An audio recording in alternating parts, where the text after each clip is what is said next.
So,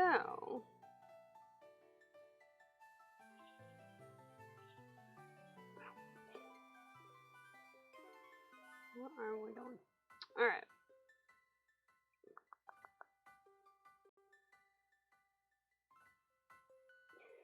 So, we'll just kind of have a bit of a chill for a minute or so, letting people come in. If you are not familiar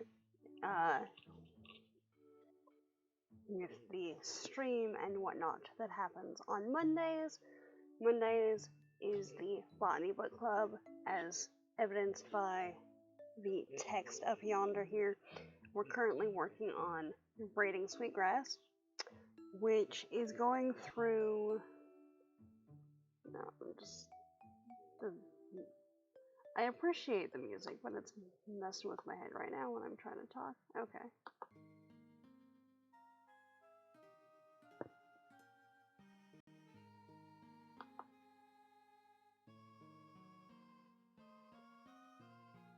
Come on. There we go. Okay. That's better. So, Braiding Sweetgrass is talking about indigenous plant knowledge and culture, and there's a lot of information and kind of first-hand accounts of reclaiming culture of First Nations peoples that have been lost, or rather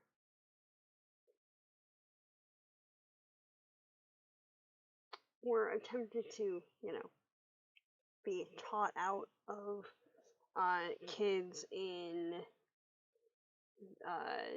boarding schools and whatnot. So, it's got a lot of stuff in there, but it's very approachable, and the lyricism in her prose is amazing. It's just so awesome. So right now we're going through part 4. There's still a section for next week, so if you look, that's what we've got left right there. And then we're going to be doing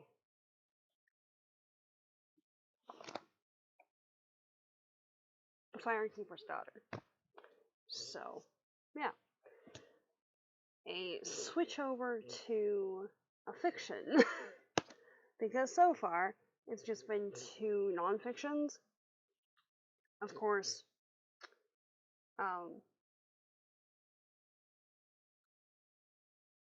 yeah. So,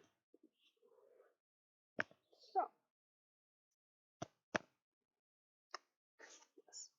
But yeah, if you haven't checked it out already, I realize that I've been amping up Braiding Sweetgrass on basically every platform for the last couple of weeks, but would highly suggest, because it's awesome. I mean, this is like,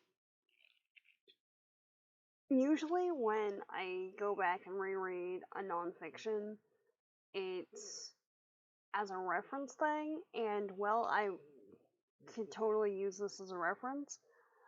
I'd also just want to reread it because it's that good. So there we go. Alright. So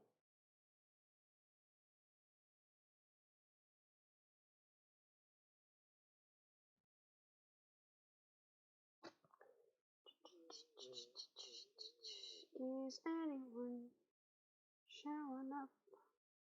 Maybe.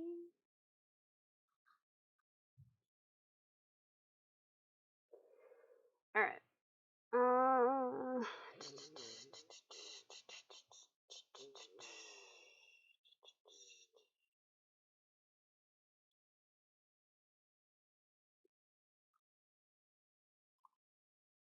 Oh, yeah. I realize that it looks like no one's in the chat right now. But, for anyone who decides to watch the VOD, that doesn't, what is happening with this? That doesn't seem to happen all that often, but if anyone wants to watch it, I'm gonna be doing some stuff over on the YouTubes and the Instagrams, in the next couple of days, weeks, whatnot, specifically in relation to Pride for June. So, if you want to check that out, that'd be cool.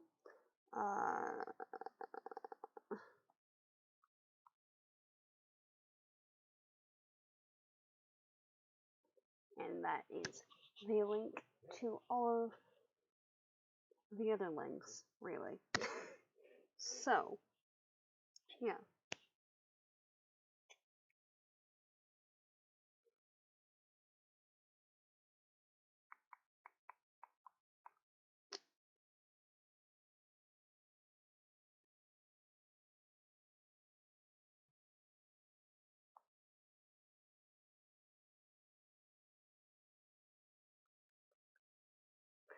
Just making sure that it is actually live.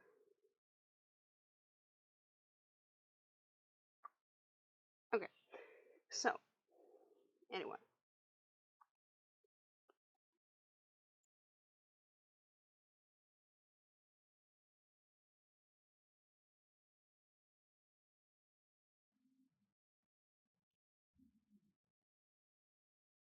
Okay.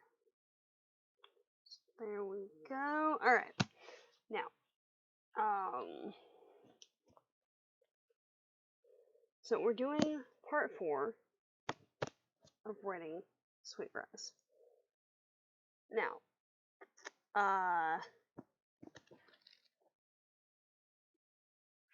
there's a lot in here. I don't know if it's the biggest section, but it's a decent sized. It's a decent sized section there. Not in terms of just general novel type size, because compared to some novels, that's not all that much. But because of what it is and the density and the non-fictionness, there is a lot of info packed in there. So, we start.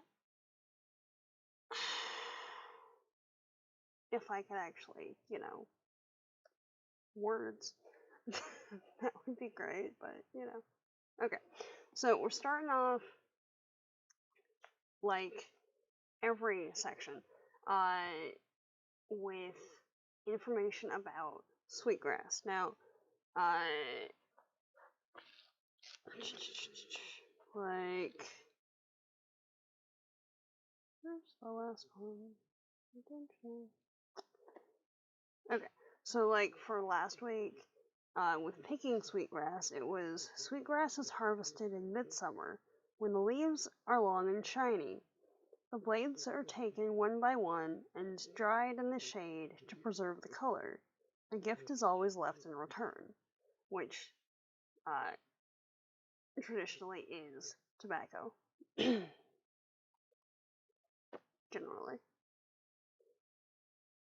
Alright.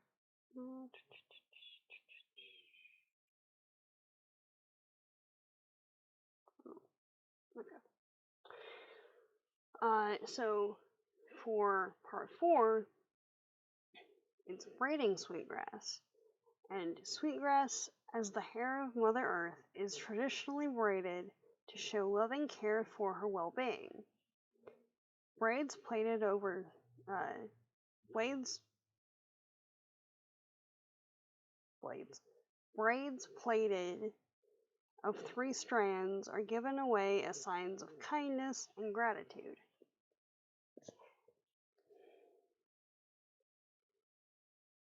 Yeah, no worries. No worries, Scarlett.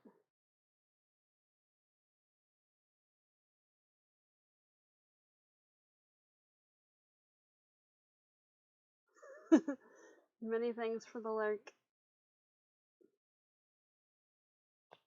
Many thanks. Yeah, appreciated.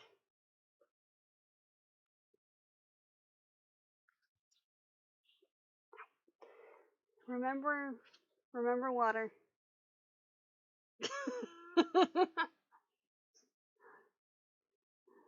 Sneaky sneaks. Actually,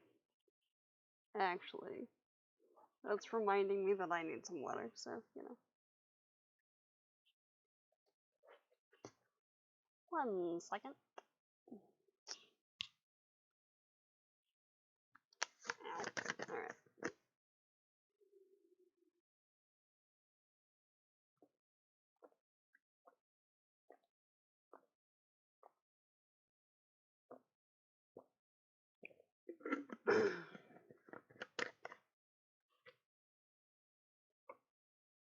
Alright.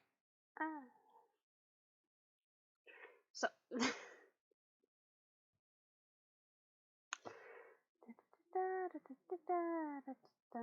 Alright. So, in part 4, we've got... Actually, I think it might be the longest of all of them. Because there's 1, 2, 3, 4, 5. There's 8 essays in part 4. So, yeah. Oh, nice. Nice. Did y'all have a good time in Palo Alto? I mean, you know, depending on what was happening in Palo Alto.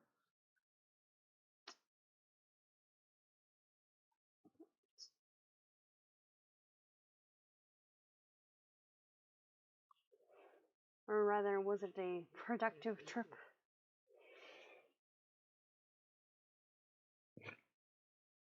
Excuse me.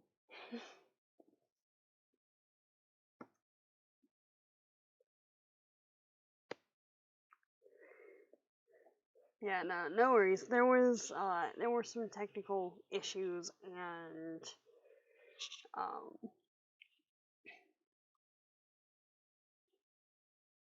awesome. Yay. Good drives and allergy meds. Sounds like a positive. Positive indeed. But yeah, no, there was some technical issues and stuff and some general like housekeeping whatevers. So we haven't actually cracked into it yet. Which yeah.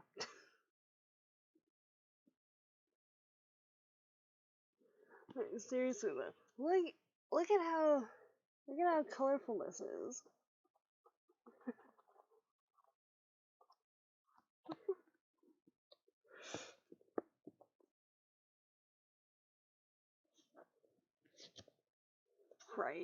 Right.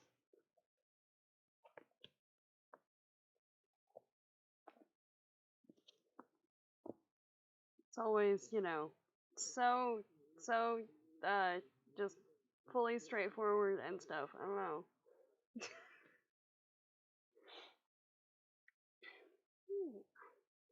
Alright. So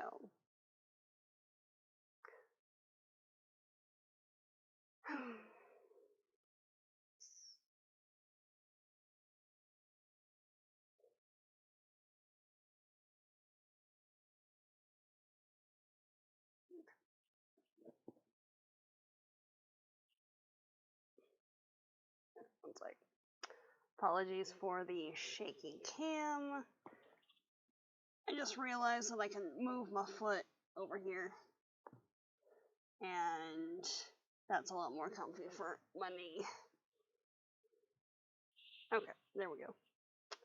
Should be stable now. Alright.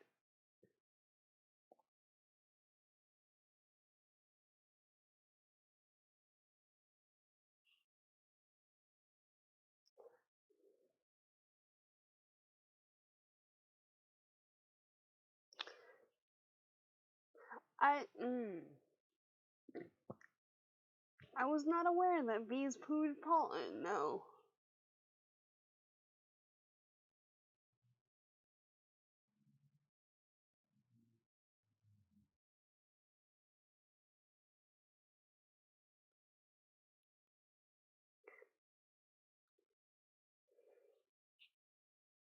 But yeah, I would say that would be a rather underrated form of pollination, probably, if the pollen was still viable.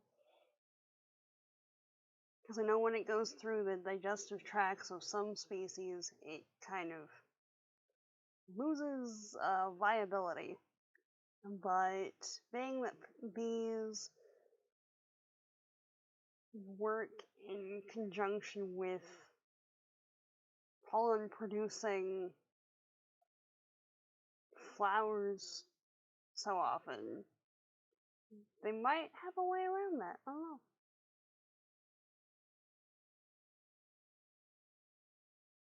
Oh yeah, the orangey yellow bee splatter stuff. Yeah. Yeah. Had not connected that, but yeah, that sounds accurate there.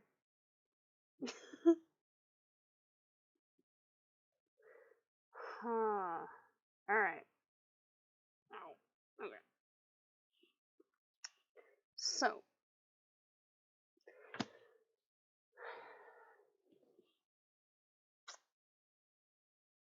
for these, just, I realize that it's like a scan versus a stream depiction, but it looks like a completely different book compared to the thing. Like, I don't know. It's interesting. The the graphic design person that lives in the brain space is very intrigued. Anyway, moving on. Hi, hello friends. Hoping you're having a good day. It sounds like you're having a good. Why are you really? Stream Elements, what are you doing? Stop it. Okay. Sounds like you're having. Okay, yeah, I'll just not move. There we go. Sounds like you're having a good day, which is awesome. And yeah. So, um,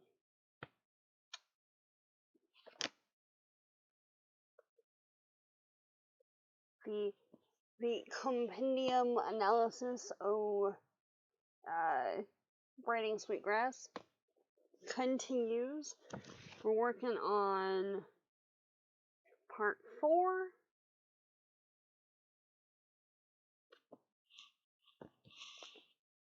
Understandable. Fully understandable that, yeah.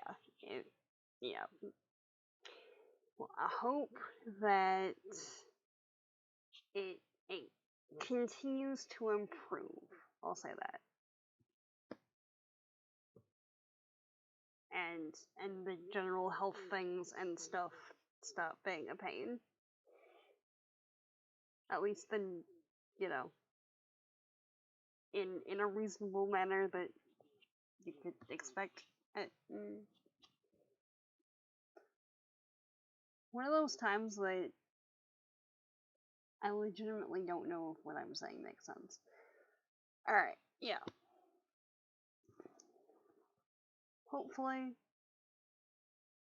you continue to be looking at it in a positive manner. Yeah. There we go.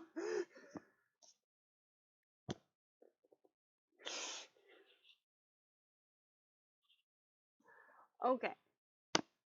Yes. Yes. Appreciate that. Alright. So, just like every section in here, it opens with info about Sweetgrass. So we've got Sweetgrass is the hair. Well, that's not what that says. Sweetgrass, as the hair of Mother Earth, is traditionally braided to show loving care for her well-being. Braids plaited of 3 strands are given away as signs of kindness and gratitude. So, as we've seen from the other sections, whatever that bit of info is kind of colors how the rest of the section is going to go. So we've got kindness and gratitude, so that is probably going to be a running theme throughout the 8 essays that are populating section 4, which they are. So yeah.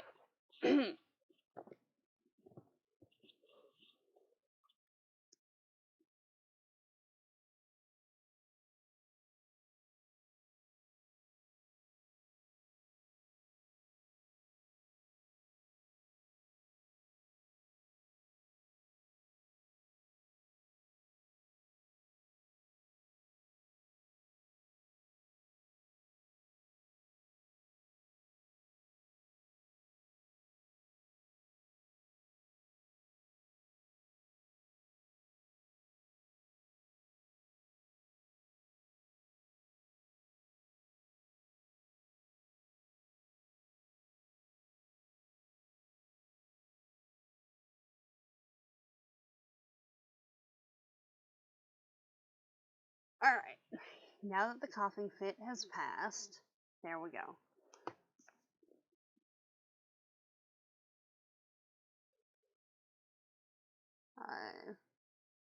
You were able to finish the whole thing for today. Oh, nice.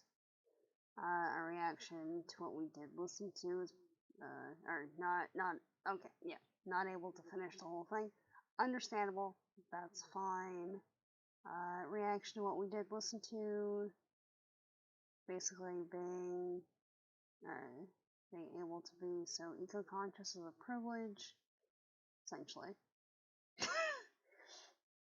I'm glad she isn't our botany professor because every time she feeds students something we cringe.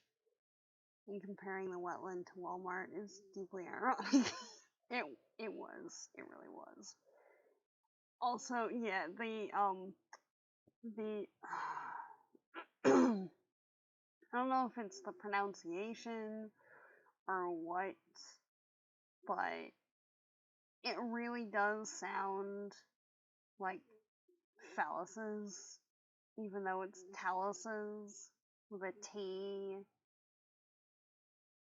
and it's like the stalk bit that connects the lichen to the rock, but like,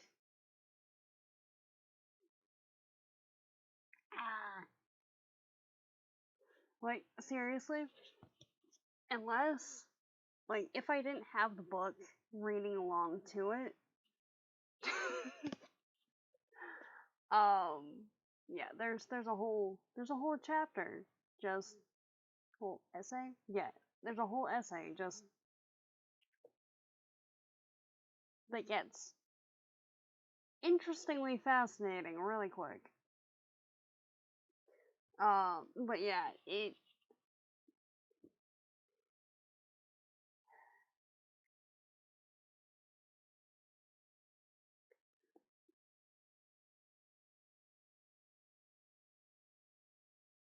the things that were listed, I didn't have much of an issue with, simply because, as far as I know, I'm not allergic to, cattail, and that's most, if not all, of what she was talking about in that particular section. But yeah, I also honestly, one of the things for that is, as much as I appreciate the idea of being on site for 5 weeks straight and just doing experimental or traditional knowledge, ethnobotany, like, that would be amazing.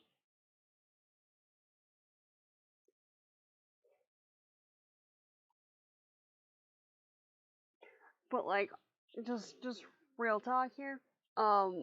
When they were talking about eating the cattails, like, I realize that there's ways that you prepare it and it's fine, and like the pith is alright and we're good. But I hear that, and I just have a flashback to a particular meme or something from a couple years ago where some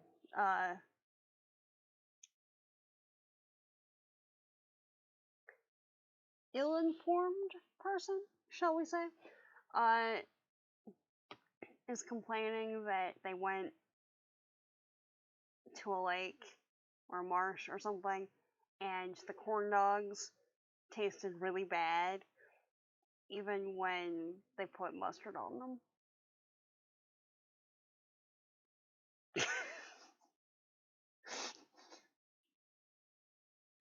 So, like,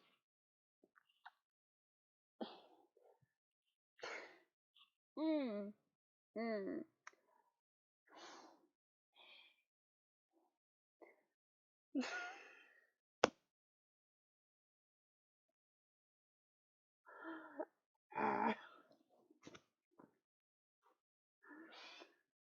That was a whole thing. Alright.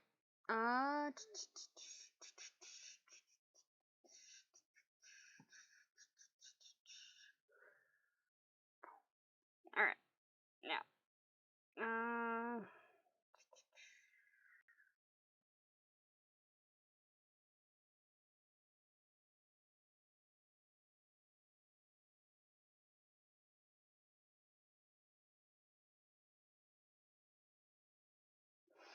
Yeah.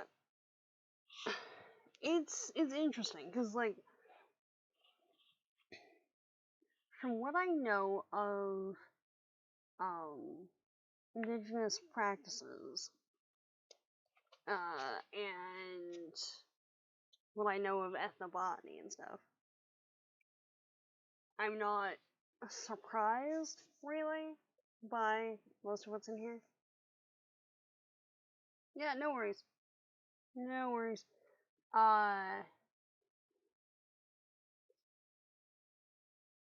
Basically just, you guys were having a reaction to the things that the students were being asked to eat, and I was mostly okay with the things that the students were being asked to eat, mostly because, as far as I know, there's no allergy to anything from cattails and whatnot on this front. However, I kept having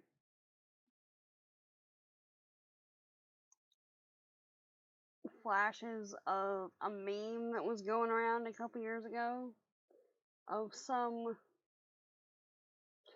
ill-informed individual uh, complaining that they went to a lake or a marsh or something of that nature, and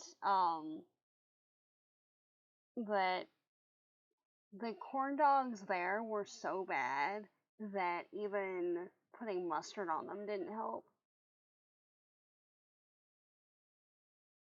Like, I realize that there's ways that you can prepare stuff and things that you can do with all the bits, but oh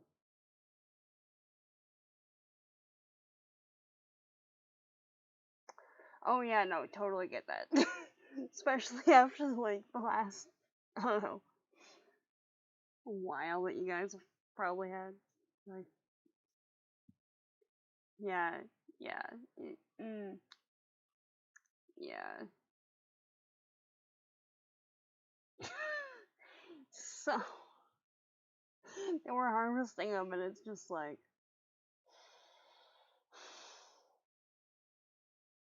what? Huh. Yeah. It's interesting though. Like, there's things that I've come to expect from the ethnobotany sources and texts and whatnot that I read.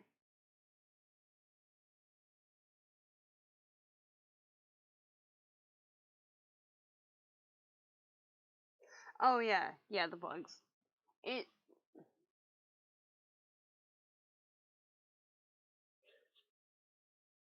yeah, yeah. Like, I get it, because they are protein rich and stuff, but also, but also, like, I mean, they did pick out most of the bugs before using the pollen to make pancakes.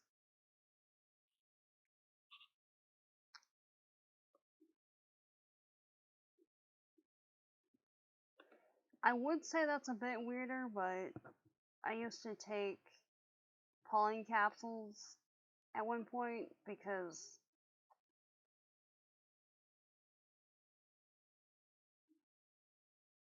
extra nutrient things and whatnot, but have not done so for a good long while. Alright, so getting into the individual essays, right? We've got In the Footsteps of Nana Bojo, Becoming Indigenous to Place is the first one in the section.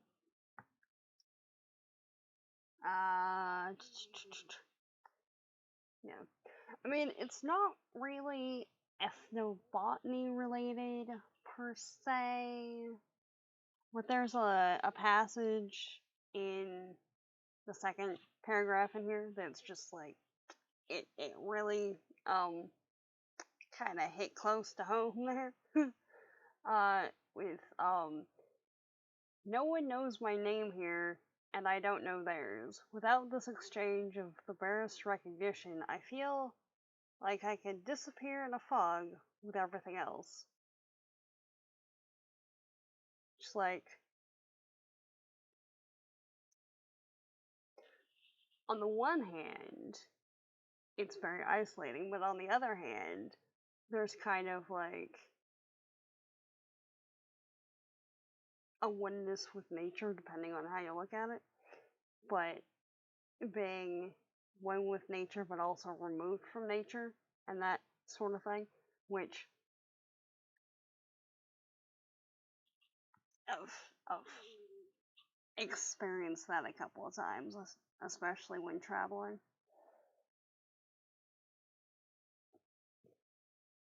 especially when traveling in an area where I didn't necessarily know the language. Or at least not the dominant language. What is happening with this? There we go.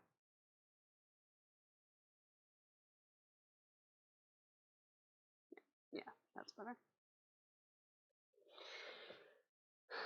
Alright.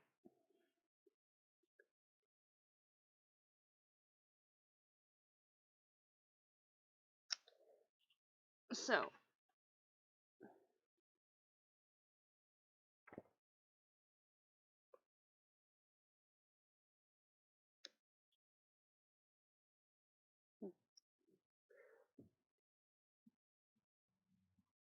don't know where it came from, but it felt like I had a random hair stuck on my tongue, which I haven't even pet the cats recently, so I don't know where that would have come from, but there we go.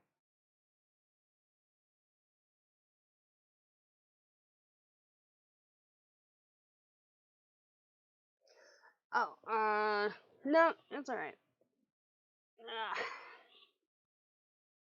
There we go. So,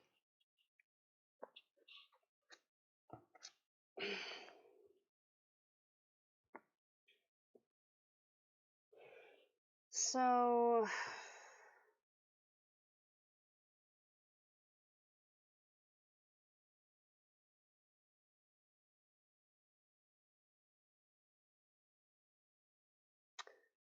trying to figure. It depends on where the story takes place as to which side of that I'm on, because most of the time,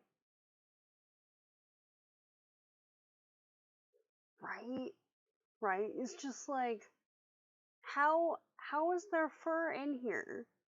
Like, you haven't been in here for how long and stuff? Like, why? No.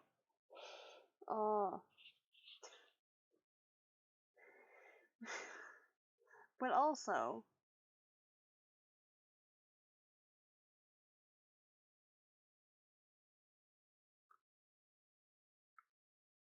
yeah, it's like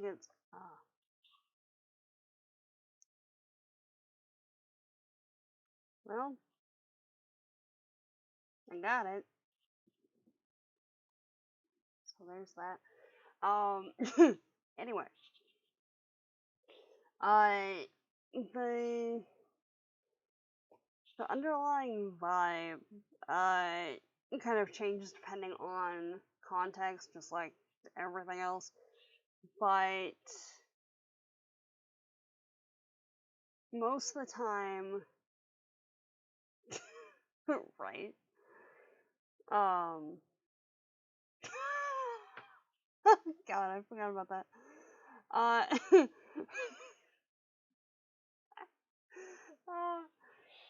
but most of the time, when I'm going somewhere, right? Especially if it's a nature type place, it's just me that's there. And if you're a solitary traveler going to at least a vaguely remote location for a hike or whatever, sometimes you get to a point where you're the only one around for miles, and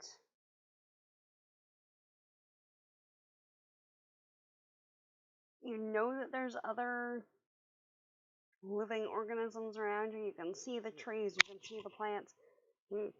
Just whacking the mic. You can see the trees, you can see the plants, you know that there's animals, you can hear the birds, whatever. But there's still that unknown because you can't communicate with those around you exactly.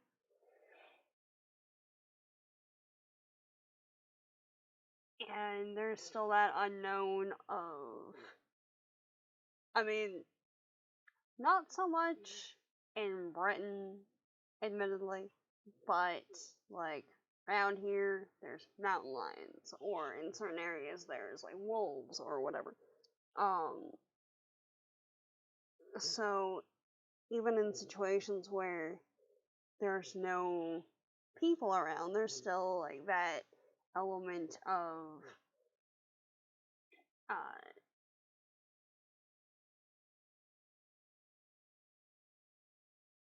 how secure is the vicinity, and just a general awareness of everything around you. And admittedly, there's not all that many times that it's foggy and whatnot here, which, not gonna lie, going for a walk in the fog in green rolling hills is something that I rather miss about being in the UK or Ireland or just more north of here, really. Uh, but there's times that I've been in more wild spaces, especially the ones that mostly, exactly, exactly. The ones that mostly come to mind for that are uh, the Highlands in either Scotland or Wales, which sometimes just have a perpetual fog. But because there's the fog and because there's kind of a hush over the landscape and everything, it feels otherworldly. And you're there.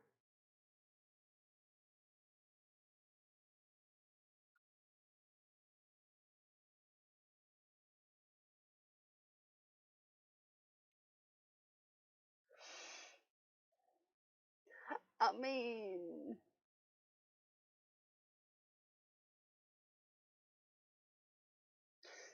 yeah, see, that's, yeah,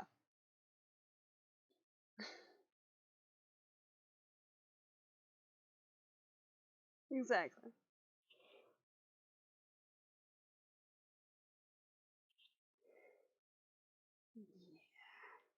It's one of those that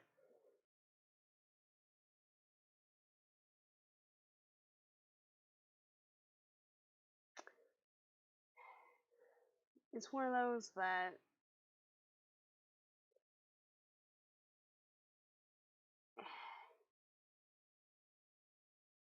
it's kind of that weird knife edge between fear and awe, where you can be in a situation and feel kind of like the panicky unknown situation and just be in awe of your surroundings, versus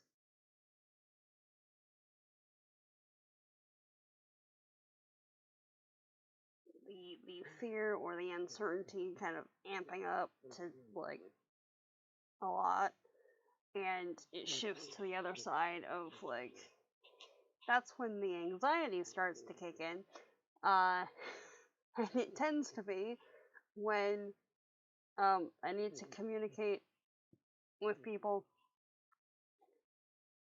and I don't speak the language.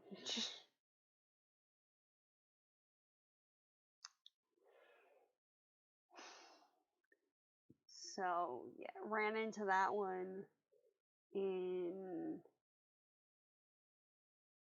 Poland. Not so much France, because I do have a limited grasp on some French, at least, rudimentary. But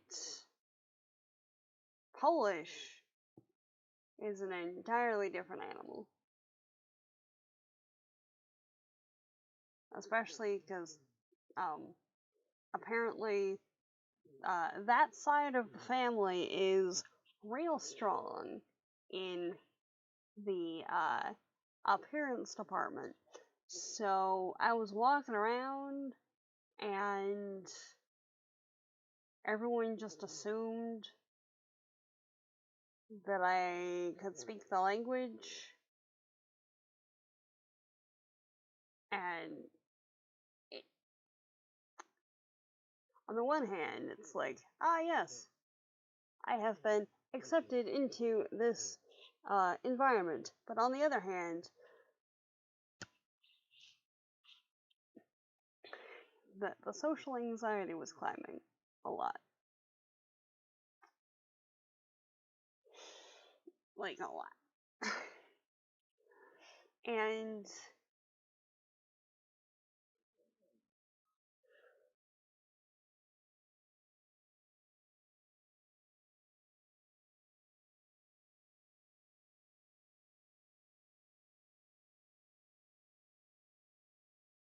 yeah.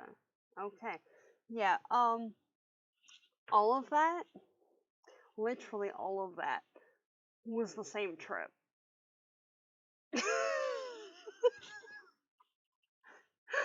Oh, God. That was... including the hanging off the cliff. All of that was the same trip back in spring 2008.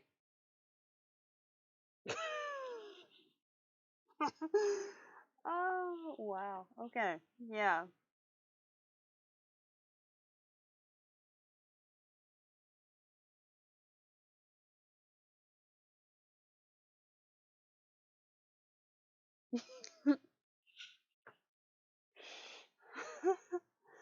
Yeah.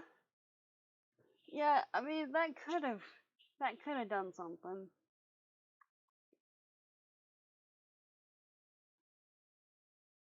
But it was one of those, like,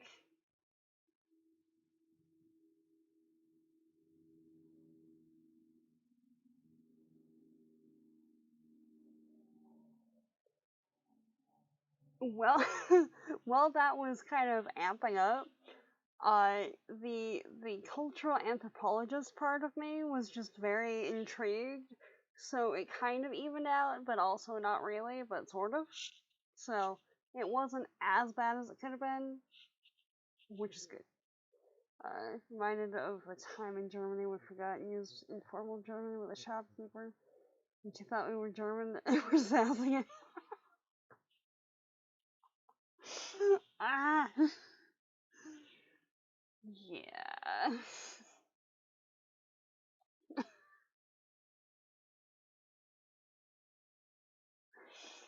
Yeah, basically.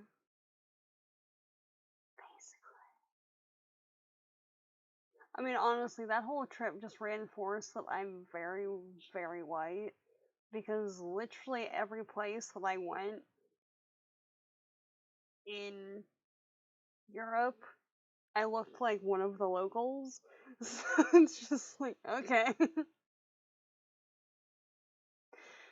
Makes sense. Makes sense. Like, the furthest out of Western Europe that everybody is from is Eastern Europe, so there we go.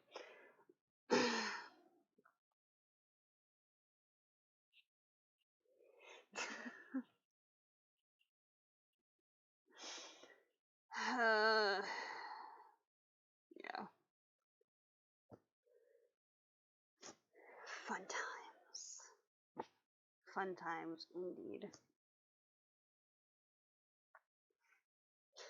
Oh, yeah. Out of curiosity, How far did you guys get in this?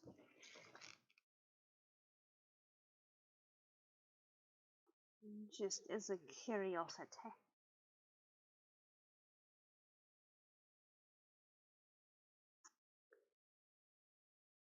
Exactly. Exactly.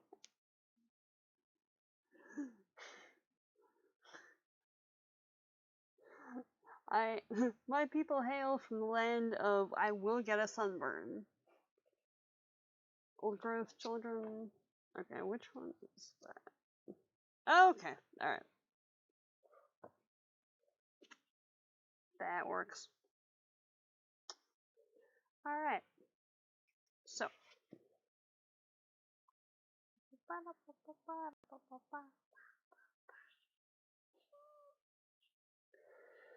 Uh.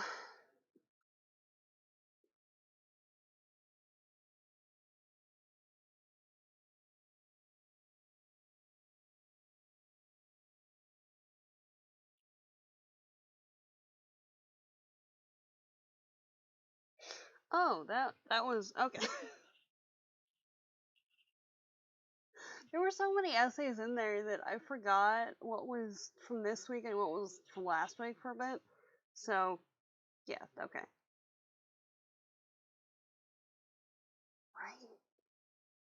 Right? Like I know y'all still need sunscreen and all, that's fine, but like I'd like to be able to open a window and not have something happen. You know?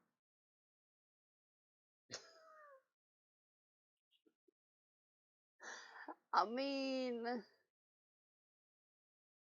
it would make sense, really, in some capacity.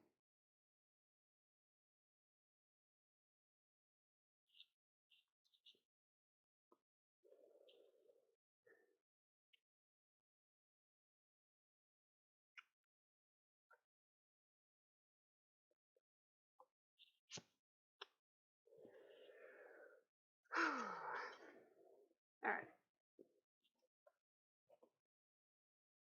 Yeah. Okay. So, for this one, right?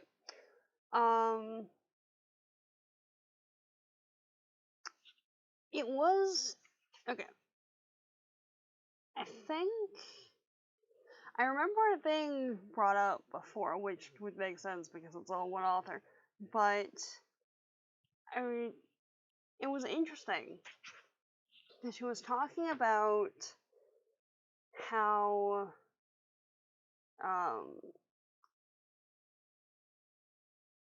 it's like a lot of the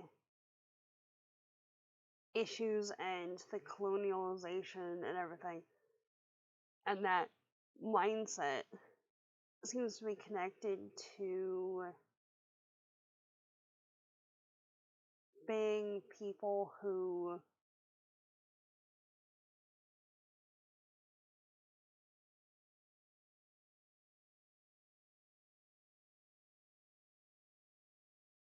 are visitors, I guess, uh, because there's a lot of people who still have that uh, mindset of being an immigrant to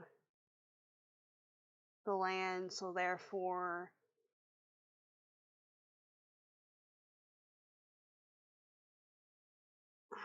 what's the actual passage?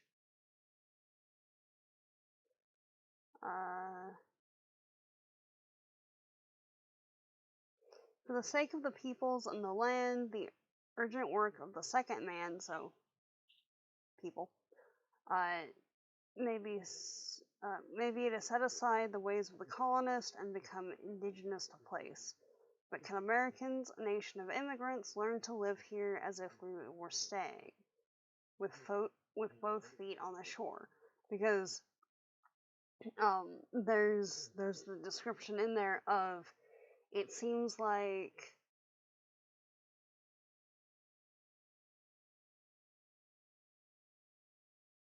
in the process of coming to the area and colonizing the landscape,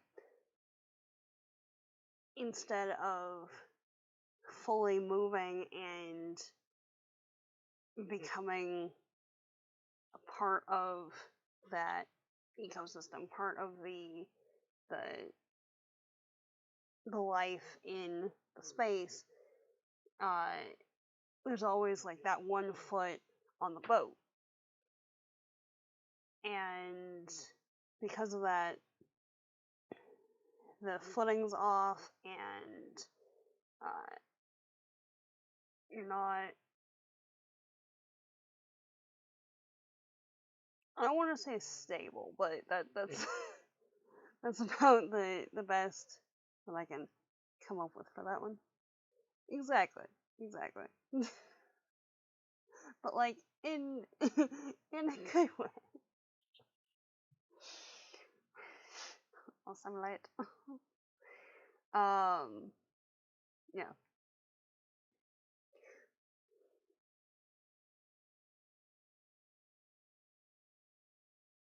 Okay.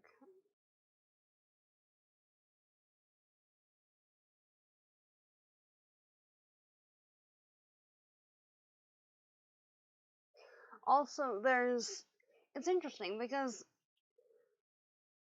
most of the time, I haven't phrased it like this, but most of the time when I'm just walking around in the forest, like, it's a very odd day if you don't hear wildlife sounds. And if you don't hear wildlife sounds, there's something wrong, because they're all quiet and scared. Now, sometimes that's because you just walk through a thicket or something and everything is decided, oh, there's a people. Okay, we're gonna be quiet now. But other times, that's kind of a sign that you should maybe skedaddle out of there. And you have the animals and you have the plants, and they're all there, they're all vibing and doing their thing. And there's a narrative that's going through the whole section, really, but it starts here, where if you know the names for the organisms, the life forms in your area, if you know what their true name is, then you're able to call the others in that space by name, and you know them, they know you, and it doesn't feel so lonely and isolating anymore, which is cool.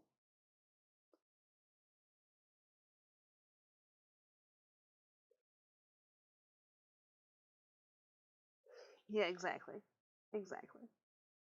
Like, yeah. Exactly. Like, there's quiet, and then there's silence. Two very, very different things. Quiet can be very loud. Silence can be very loud too, but like different ways. Especially depending on how far from any kind of like protective measure you are, and what you've got on your person and all that. Yeah, all of the things.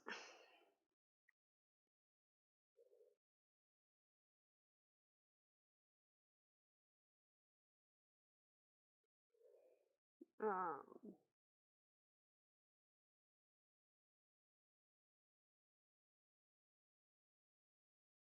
oh yeah.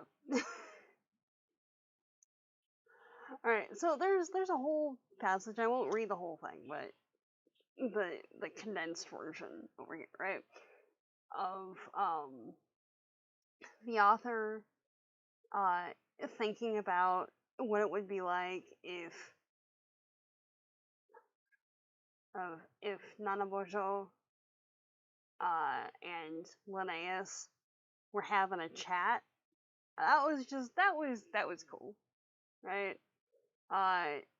Linnaeus explains his system naturae, a scheme designed to show the ways in which all things are related. Nanabojo nods enthusiastically. Yes, that is also our way. We say we're all related. He explains that there was a time when all beings spoke the same language and could understand one another.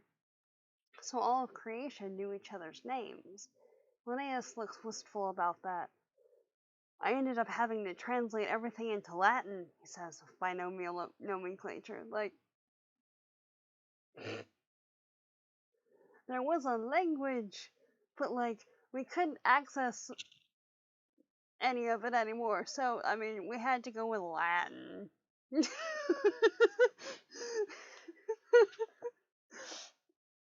That was awesome.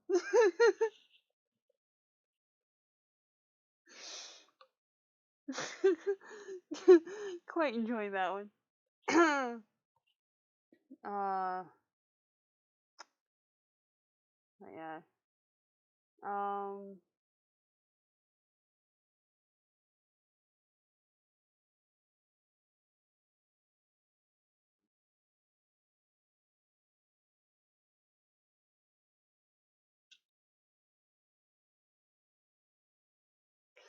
Also, alright.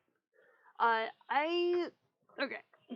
I'm gonna have to look into Plantain more, after this, because, like, it's one that I knew was European, and I know that I was seeing it in the States, but just like daisies and certain grasses and stuff,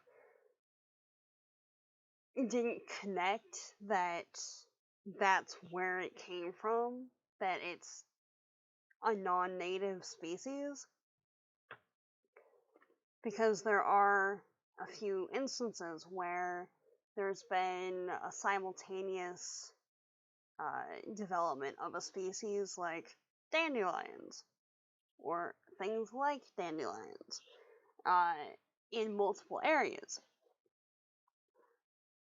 But in here, because it was brought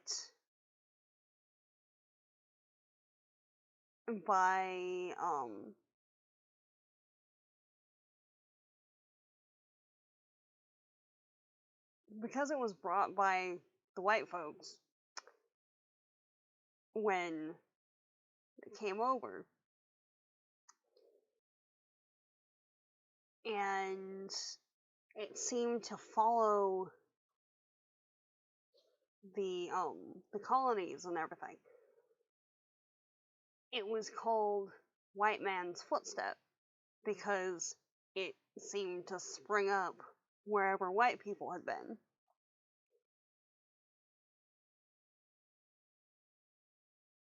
And there's a lot of plants that are non-native, but can be very invasive, and are just generally not good for the environment, or choke out everything that used to be in a particular area, and can be deadly to an entire ecosystem. And then there's this little plant over here that helps the plants around it. Every part of it's medicinal. It's just generally pretty awesome, and has become naturalized to the space. And it's just like, there's, what's the line?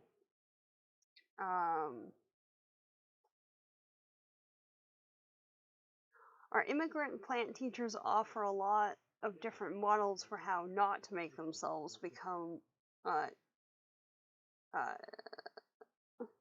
themselves welcome on a new continent, like garlic mustard that poisons the soil. And maybe the task assigned to second man, because Nanabojo is the first man, so second man would be current humans, is to unlearn the model of Kutsu and follow the teachings of white man's footstep, to strive to become naturalized to place, to throw off the mindset of the immigrant. And as time circles around on itself again, maybe white man's footstep is following Nanabojo's, which, yes, all of that. That was,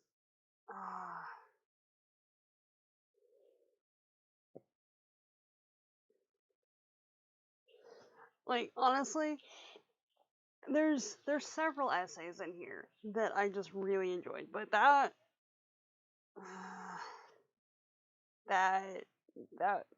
cool.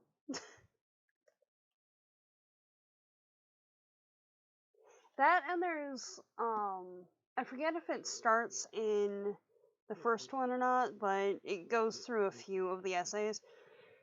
But there's a discussion of once you try and strictly classify a plant, an animal, something, scientifically, then it stops you, at least sometimes, from seeing the individual personhood of that species, which makes sense, because if you're putting it into a scientific framework, then it changes how you conceptualize things. And there's a description of sometimes needing to step back from the scientific mind and just observe with, which is calling the Nanabojo mind.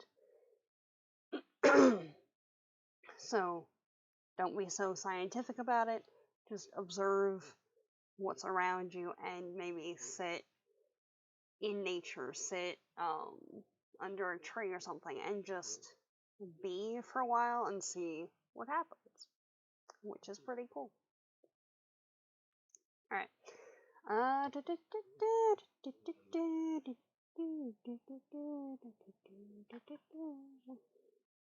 don't know what that tune is, but it's stuck in my head. Okay. So there's a few in here that were really pretty short. So The Sound of Silver Bells was only a couple of pages, but we're going through that. So that's the second essay. And just going through the attempt at teaching students at a conservative Christian university about plants and people interacting with plants. And there's a quote that she popped in there from Paul Ehrlich? Yeah, biologist Paul Ehrlich. who called ecology the subversive science for its power to cause us to reconsider the place of humans in the natural world. Because there's like chemistry that breaks down things. There's physics that's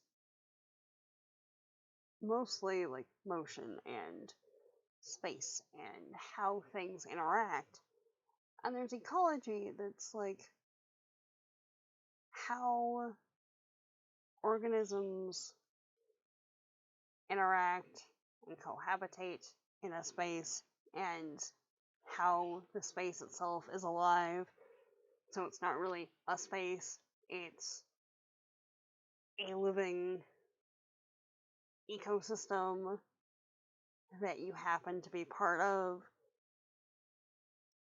And it's very philosophical. So, okay, one of the passages in here, right? She's talking about how, because they're going up a mountain, and her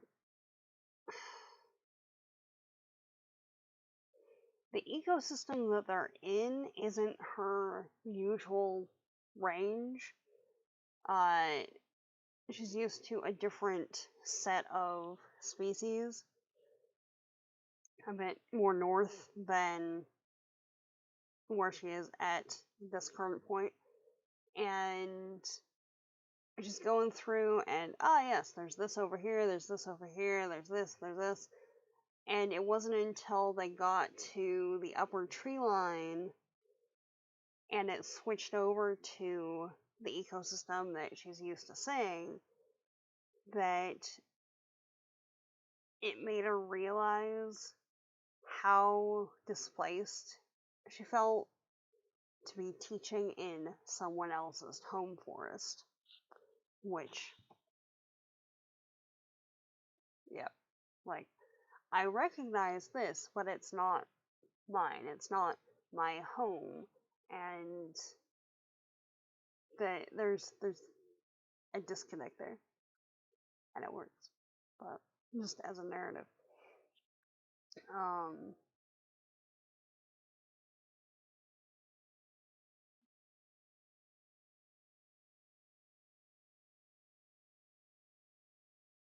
Also, okay, I'm just gonna move this because I keep knocking it. Okay, there we go. So yeah, in addition to looking up more plantain stuff, I apparently need to look up moss spiders because those guys sound pretty awesome, and apparently they have a very, very limited range, and yeah. Which, that's one of those things, like,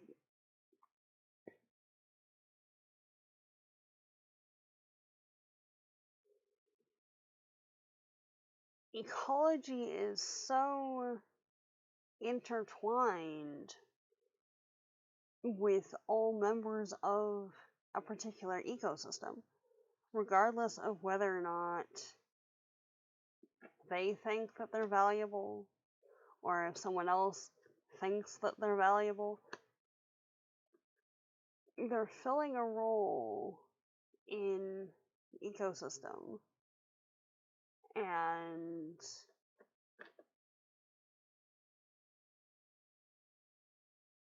if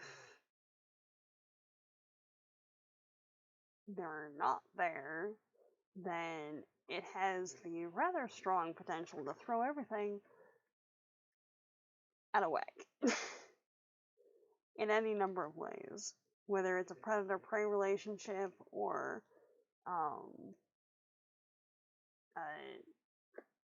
an influx of another species to fill a niche or what have you. But, you know. And it was cool though, because for the entire essay pretty much. It's a matter of just trying to figure out how to relay the information that she knows to these like conservative Christian students who really don't care about ecology. And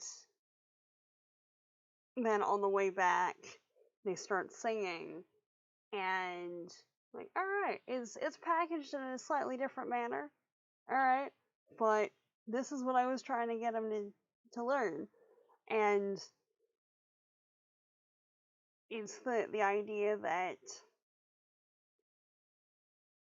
it wasn't naming the source of wonder and awe and stuff that needed, but just the feeling itself, which, yeah, very cool.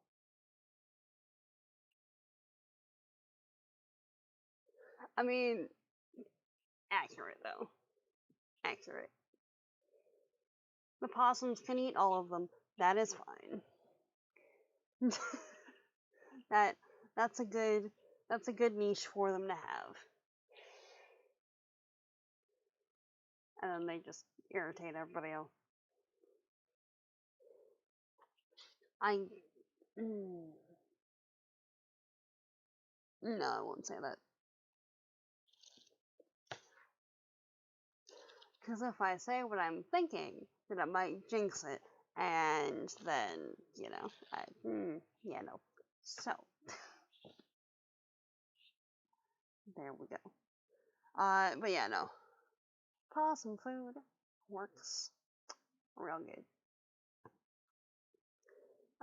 Okay. Next we've got sitting in a circle, which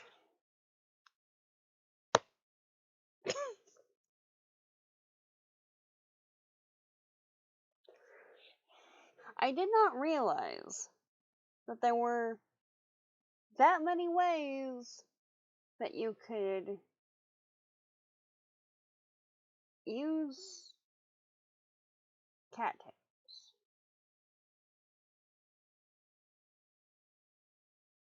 Or that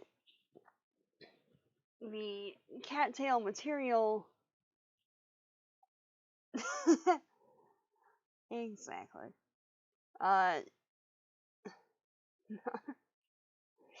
Or that the cattail structures remain reactive to atmospheric changes after they've been woven into something. I mean, it kind of makes sense from a perspective that they're not processed. Like, they're not like commercially processed, but they're just processed enough that you can get the fibers to be fibers. But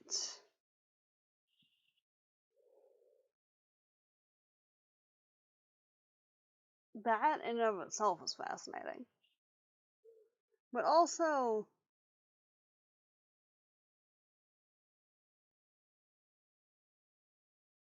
just the idea, right, of a cattail rhizome, when roasted,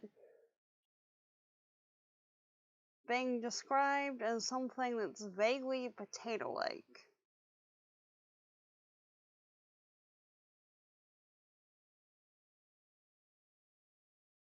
Not entirely surprised, really.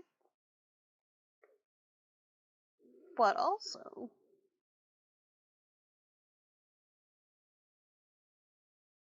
you know, I don't know.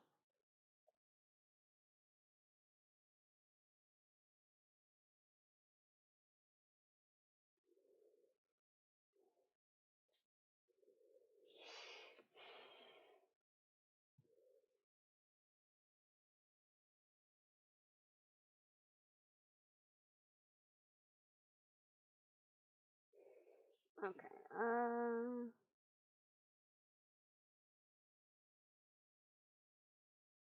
oh yeah, it must have been this one that I saw it in. So, when we put scientific instruments in the students' hands, they trust their senses less. And when we put more energy, or when they put more energy into memorizing Latin names, they spend less time looking at the beings themselves. So, yeah, it's both the scientific instruments that, you can use to measure your observations and the naming to be able to correctly identify the plants and animals and relay that information is important. But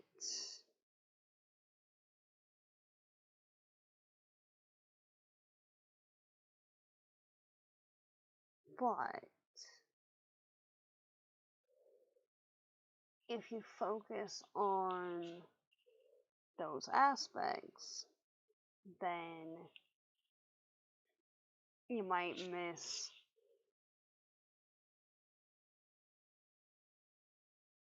certain other observations or certain other information and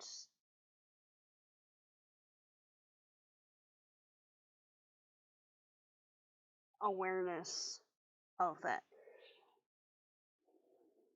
Because you're essentially limiting, if you focus on the hard science part of it, you're basically limiting your awareness or limiting what you're looking for to things that you already know that you're looking for versus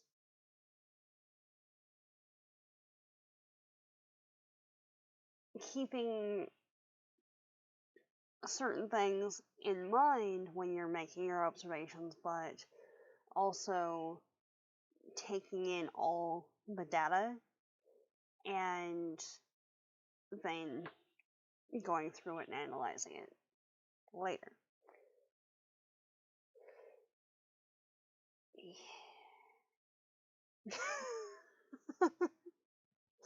Yeah, it's like, right, okay. This whole time, right, I'm reading this and just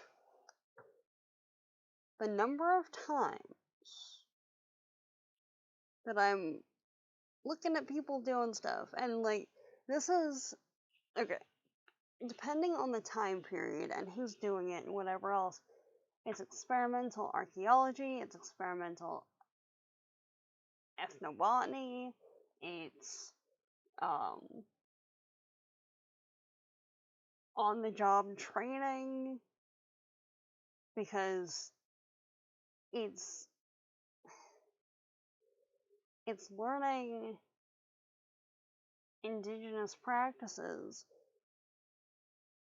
with natural materials that have been accessible for thousands of years. And that right there is one of the main things that I've always wanted to do. However, like,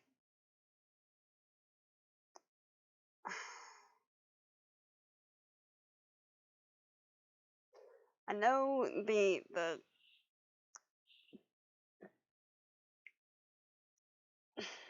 with how reactive my system is to certain things, being on site for several weeks at a time, maybe not the best idea, either as a diet thing or just physically, because yeah.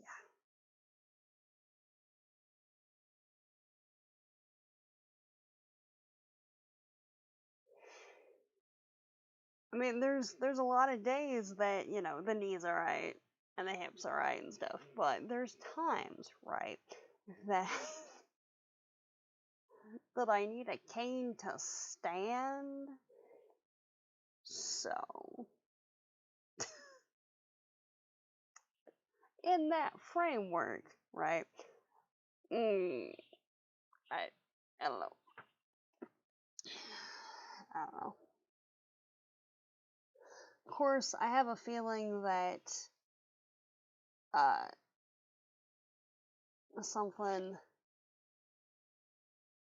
of that nature might not be more. It wouldn't be easier on the body, but the people involved might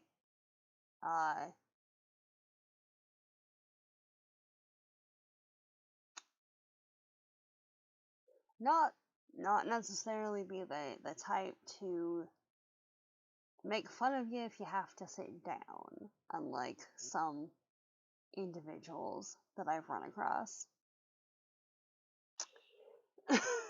in fieldwork situations. So there's that.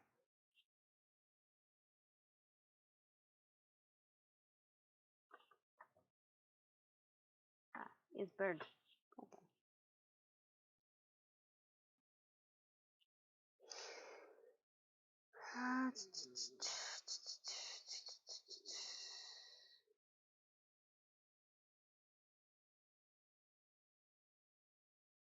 Oh yeah, also, right,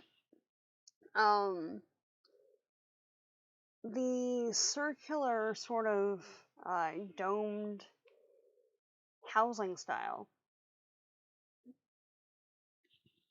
has kind of a twofold cultural and practical significance. So it's like you're living within the teachings of a circle, but it's also a structure that sloughs off rain and snow easier. And with the door facing the east, it's at once away from the main source of wind, but also is facing the sunrise so that you can get up and greet the sun too, which is cool.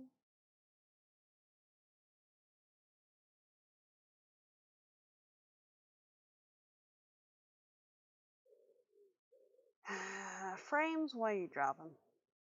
Why?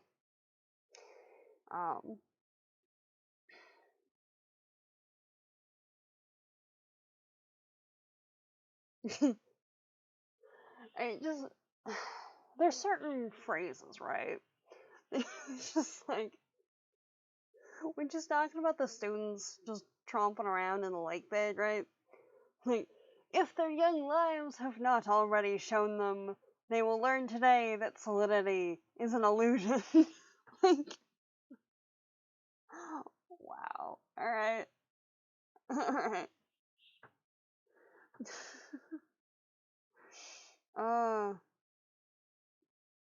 Yeah.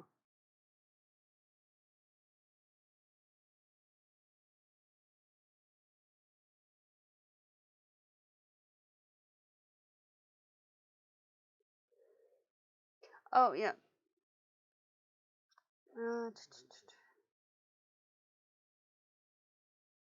Also,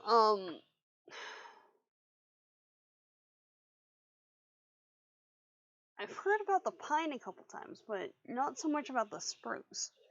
But it's a keystone species for indigenous peoples throughout the Great Lakes, and is and the roots are flexible enough that they can be woven together in intricate baskets and stuff, but they're strong enough to hold together bark canoes and wigwams and everything.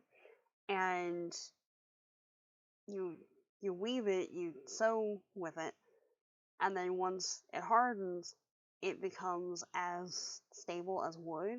And just like that's really cool.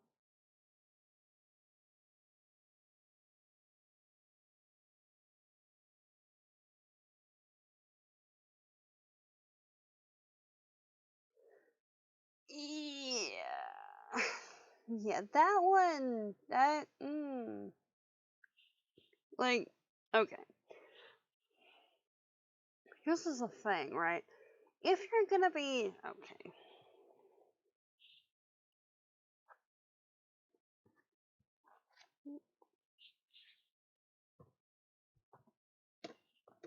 Ah, there it is. This is bugging me.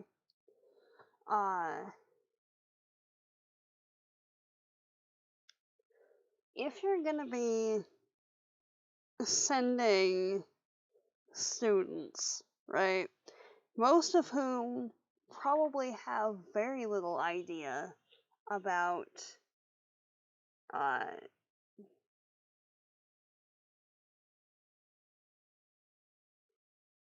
general application ecology or applied ecology into a wild space. At least let them know what kind of wildlife they're gonna be running into, you know? Like, I get that if you don't know that they're there, then you don't know that you're supposed to be scared of them. But if you get out of the water and you're covered in leeches,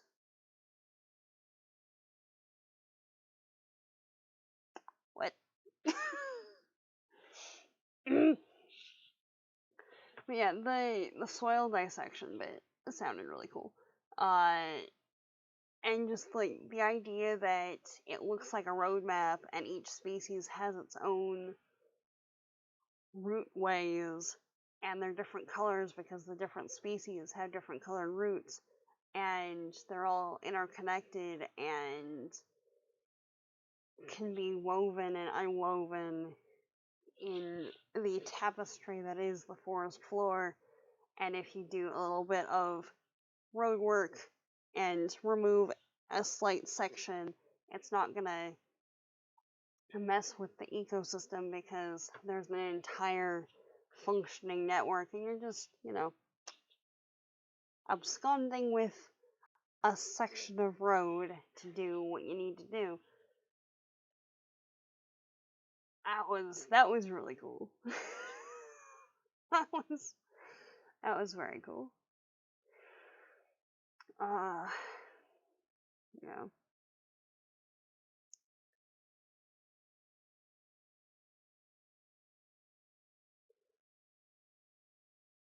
Also, it was interesting because she was saying that in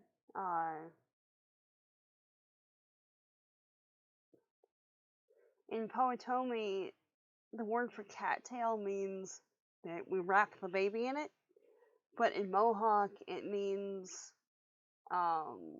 that the cattail wraps humans in her gifts as if we were her babies, which is cool. And yeah, that was cool.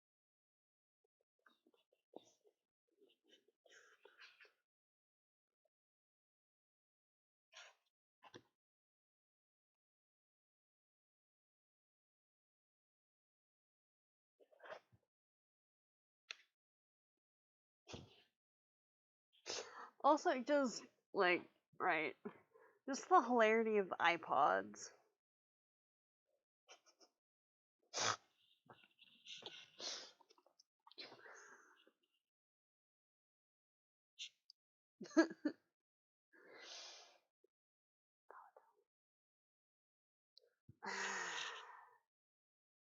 Powhatan, yeah.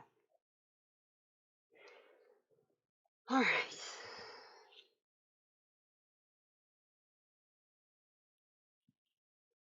Yes.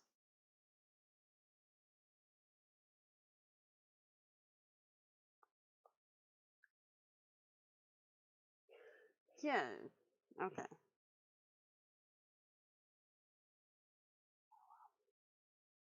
Yeah, that okay. Yeah, no. That I said the first one meant the second one. There we go. Ah. Okay.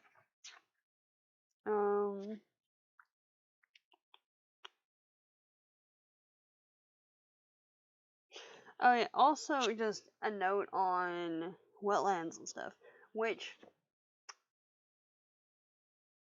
I mean, I like the mountains, I like, you know, ecology in general, but there's something about wetland spaces that's just fascinating for its cultural significance generally. Uh, its ecological diversity is just great. And wetlands encompass like marshes and bogs and whatever else, and it's just as a cultural thing, right? It's a borderland generally.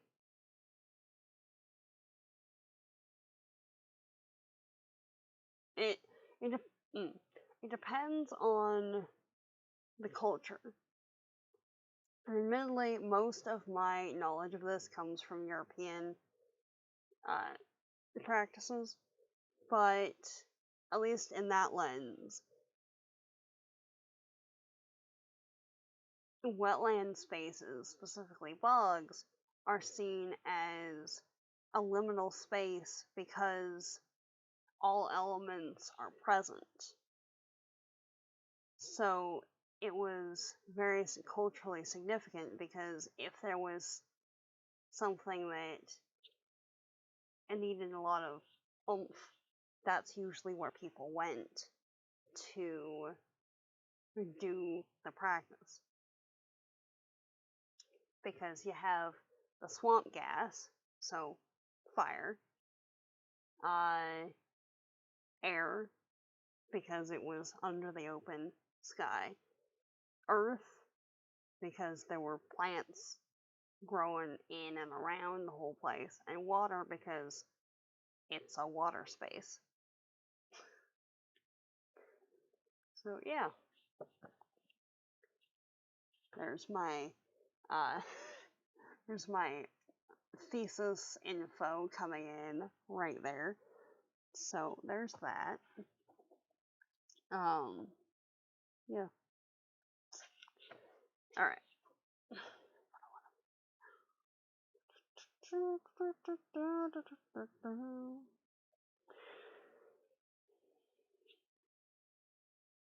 Okay. Now,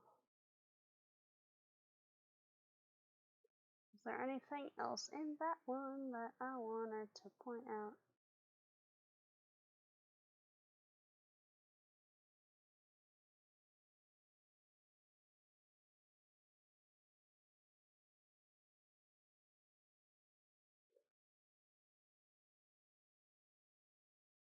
Oh yeah, and yeah, in Walmart, because you can get everything in there. The irony that I think it was Walmart that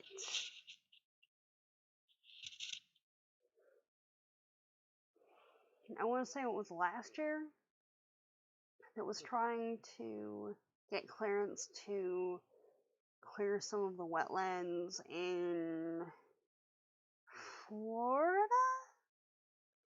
I don't think it was the Everglades, but it might have been. I don't remember exactly, but yeah, there's that. Okay, so the next one was Burning Cascade Head. And then it starts with a quote from Ursula K. Le Guin. Alright, the dance of renewal, the dance that made the world, was always danced here at the edge of things, on the brink, on the foggy coast. So, again, the liminal spaces where change happens, where generally phrased like where magic happens, where spirits are, various things of that nature.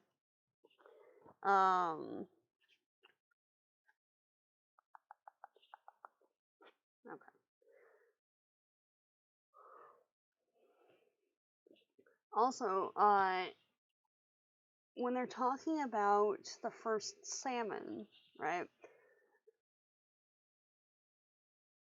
I've heard it described a couple of times in different ways, but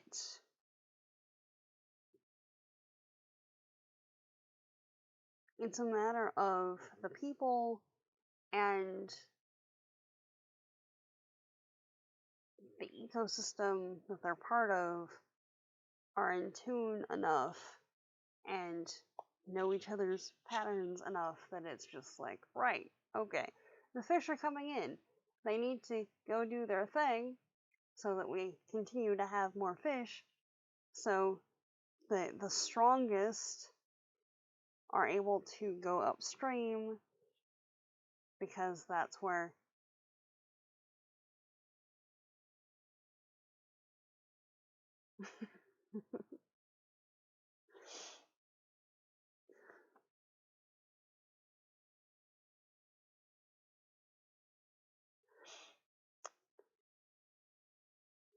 yeah, admittedly, that's the first that I'm hearing that name. So that reaction tells me that I need to look up more of her stuff. So there's that.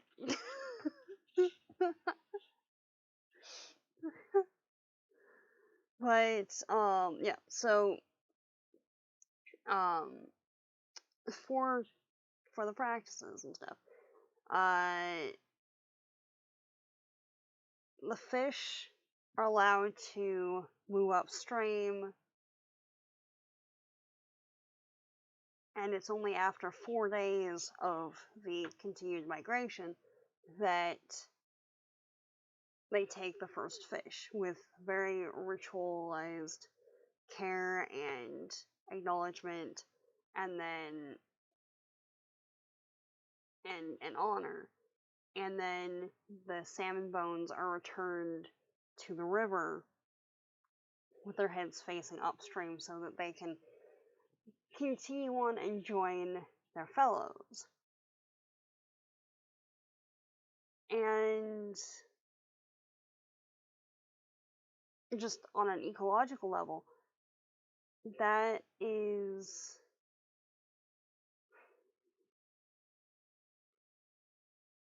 it it's returning nitrogen to the environment, so it's re resupplying the nutrients and everything in there. That was cool. Yeah. Um,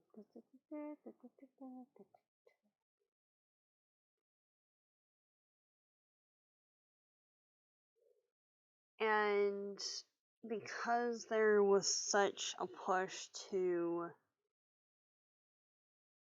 stop people from practicing their traditions, there's okay with the fires and stuff. There are certain areas that either need a fire clearance in order to continue growing, or highly benefit from a fire clearance in order to continue growing and developing and stuff. And prairies and headland spaces like that tend to be one of them. And by not doing that, it was causing the soil to be depleted. So if you have a ritual process where you burn the area, then the burned space, depending on what is growing in the area,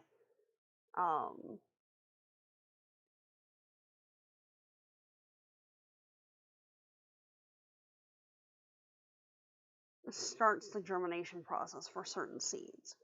Because there's some seeds that have adapted to particular areas where fire clearance has been in practice for a long time, especially that need the fire to kind of crack the seed in order for the germination to start, to like wake it up.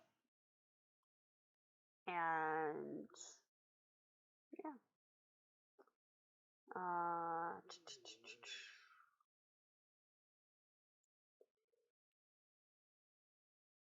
Okay. And there, in this one, they were also talking about how, with the introduction of dams and people trying to raise cattle on areas that were formerly fisheries, essentially, you have to have a different landscape for cattle than you do for salmon just doing their thing. And in order to do that, you have to change the landscape. But if you change the landscape in order to have cattle in an area, that if they're penned and aren't, just free ranging it, will graze down a space, then you have a limited or sometimes completely absent existing network for the fish to operate within. Because if you dam the river, then you've dammed the river. The fish can't access it.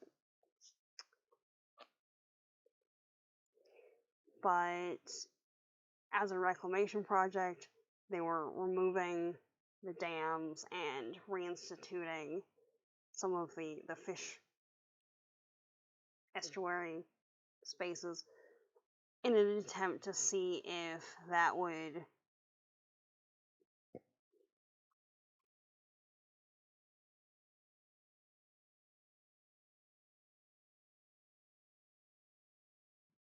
allow the fish to come back, because the fish hadn't been in the area for a while. So, yeah, and it seemed to have worked.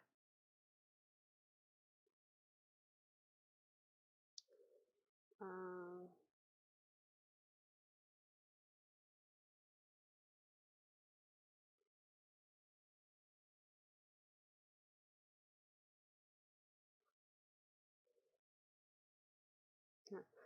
So there's a couple of quotes in there.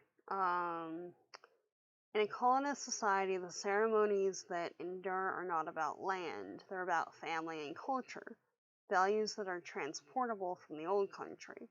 Ceremonies for the land no doubt existed there, but it seems they did not survive emigration in any substantial way. I think there's wisdom in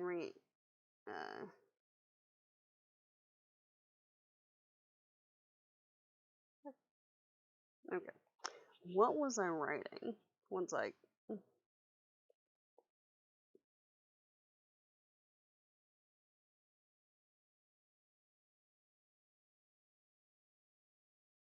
Apparently, I just can't pronounce regenerating today. Okay, there we go. I think there's wisdom in regenerating them here as a means to form bonds with this land. Then,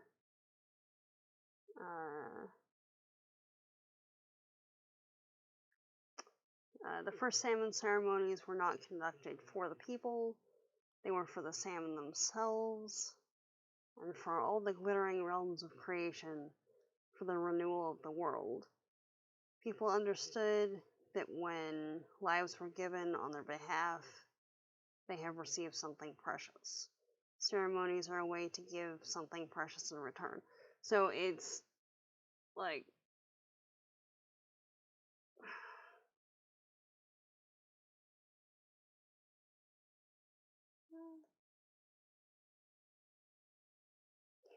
so it's like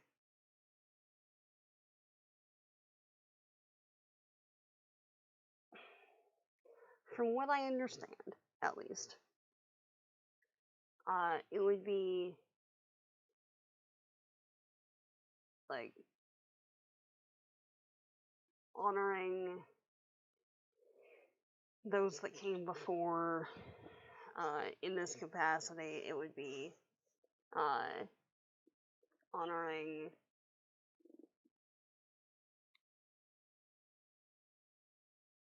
those that came before and gave their lives to sustain the rest of the populace because they're fish.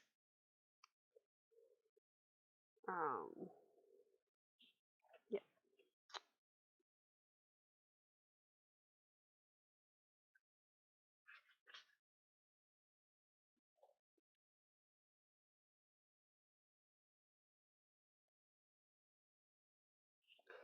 Okay.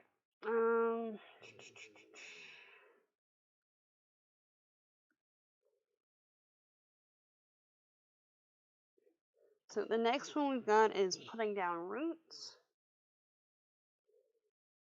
And one of the big themes for this one was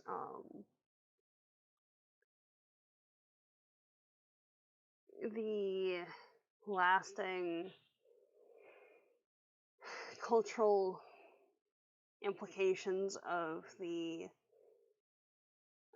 I forget the full name, but the Carlisle School that was forcing Native kids to give up their culture, essentially. And there's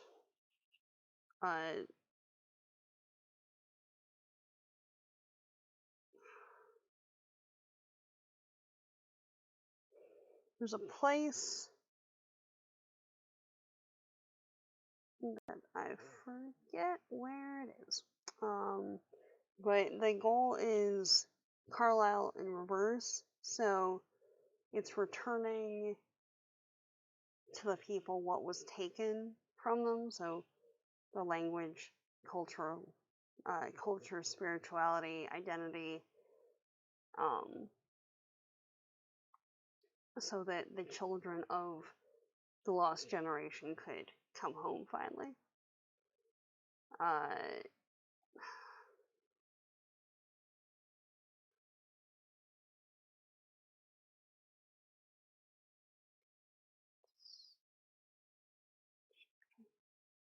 Not just, kinda,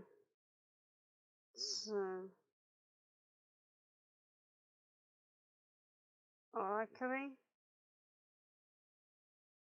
I'm probably completely butchering that, so yeah.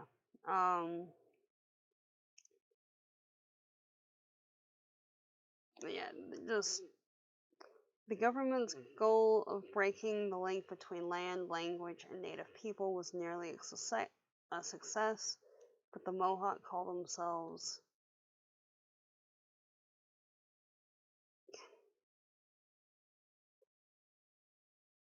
Kananka, people of the Flint, and Flint does not melt easily into the Great American Melting Pot, which, oh, that was cool.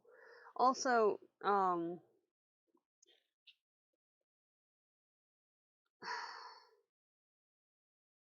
with everything else, right? It's just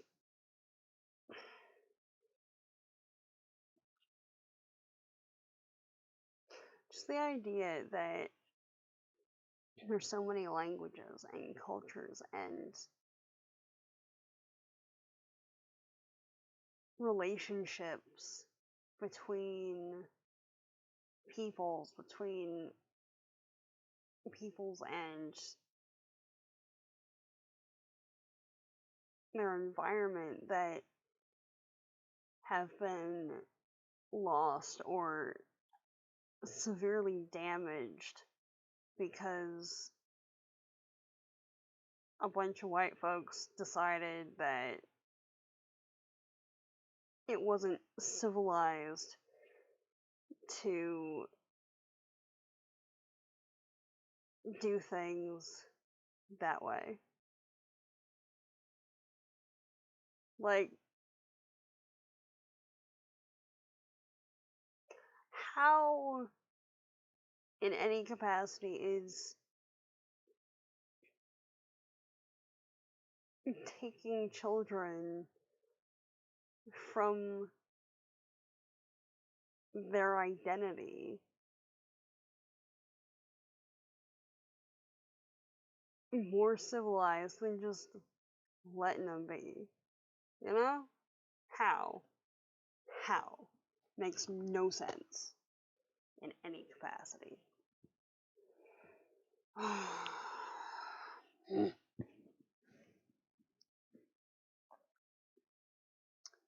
Yeah. When a language dies, so much more than words are lost. Language is the dwelling place of ideas that do not exist anywhere else.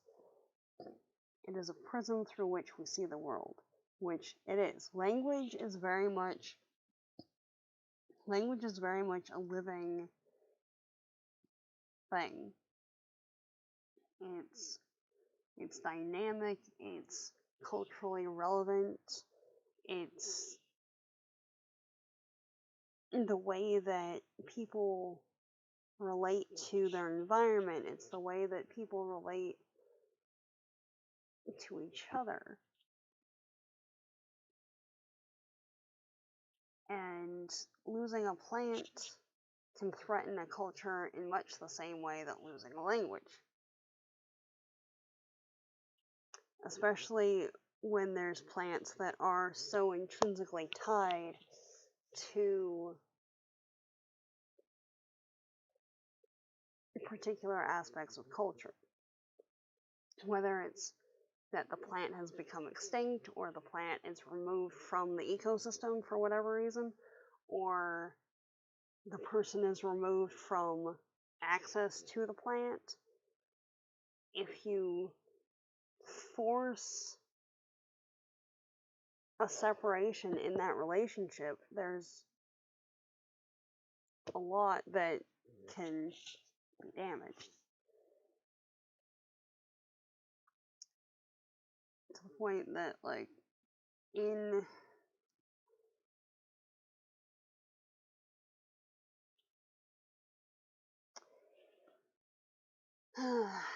the the what makes no sense bit, the whole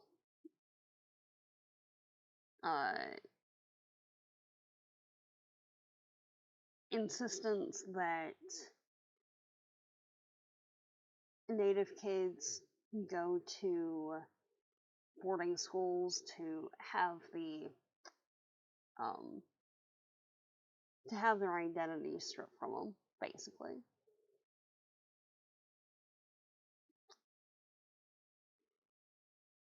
Whenever I read anything about that, it just makes me really angry.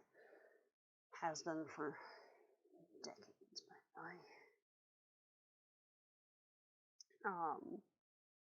okay, just as a thing, right? In the graduation ceremonies at Carlisle, young men were required to take an oath of, quote, "I'm no longer an Indian man. I will lay down the bow and arrow forever and put my hand to the plow," end quote.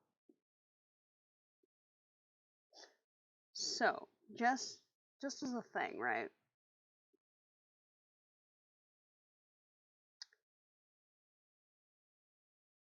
I realized that archery and hunting, like bow hunting, exists in many cultures. That's one of the earliest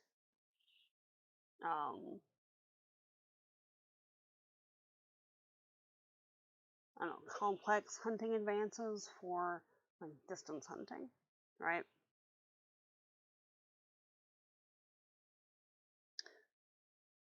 just as a thing, right? So that's one of those instances where BIPOC individuals, especially indigenous people who are archers, are often seen as being unrefined or savage or any number of other erroneous adjectives. Well, white archers are usually characterized as being like Robin Hood or any number of other heroes from generally the medieval period.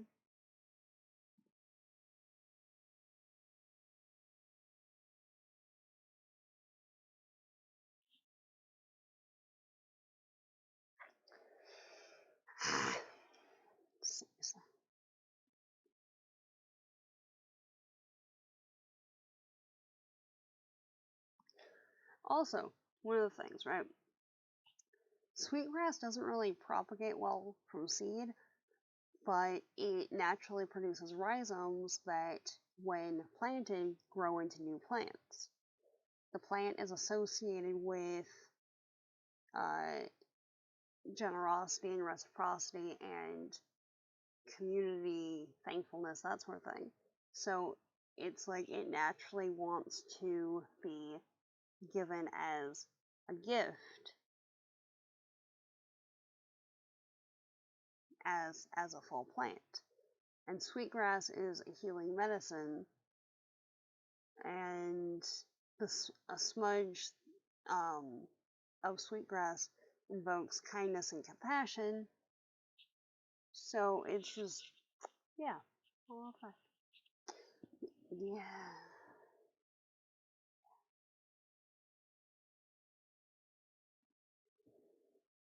I don't know. Yeah, basically.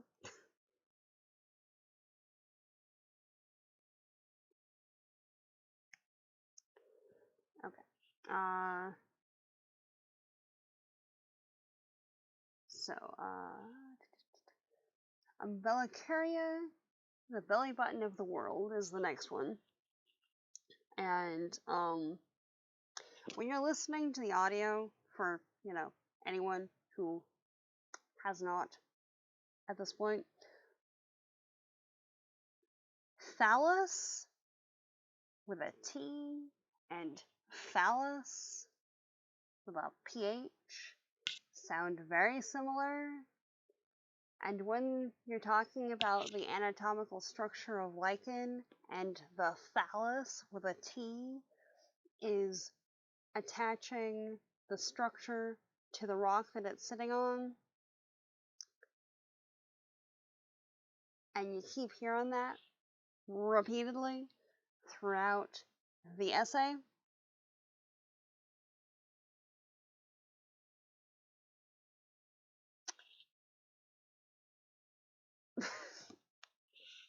yes, exactly.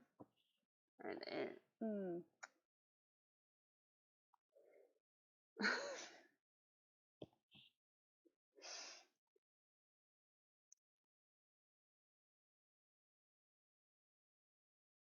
so I just, for some of the writing though, right? It's just interesting. Like, the forest lichens inhabit is a richly textured plantscape, but they are not plants. They blur the definition of what it means to be an individual, as a lichen is not one being, but two, a fungus and an alga. These partners are as different as could be, and yet are joined in a symbiosis so close that their union becomes a wholly new organism. Which is cool. That in that relationship, it's a reciprocal exchange of sugar and minerals. So the alga can photosynthesize and produce sugar, and the fungus can synthesize minerals from its surroundings because it's a fungus and that breaks things down. So It's also apparently edible. And the thallus bit tastes like chewy spaghetti? Chewy noodles? So if you boil it, then it ends up being kind of like chewy noodle soup, which is an interesting concept, to be fair, but yeah. It's classed as starvation food, and if you do want to try eating it, you have to soak it and dump the water at least probably a couple times, because it's got some powerful acids in there that let it eat into rock, which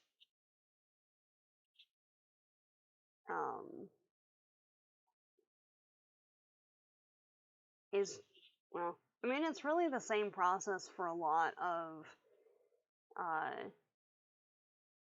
plant materials, because there's the cassava that you have to let it sit and keep flushing it for,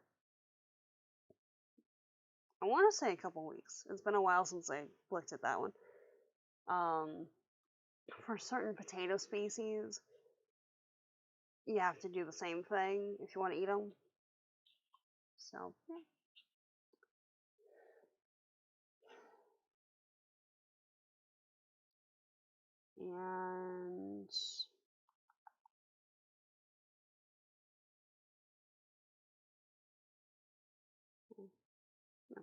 And the lichen in a single body unites the two great pathways of life, the so-called grazing food chain, based on the building up of things, and the detrital food chain, based on taking them apart, producers and decomposers, light and the darkness, the givers and receivers wrapped in each other's arms, the warp and weft of the same blanket, so closely woven that it's impossible to discern the giving from the taking. Some of Earth's oldest beings, lichens, are born from reciprocity.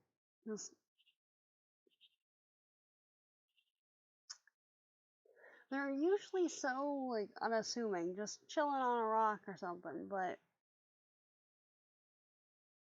they're pretty fascinating. Pretty fascinating organisms, those. And,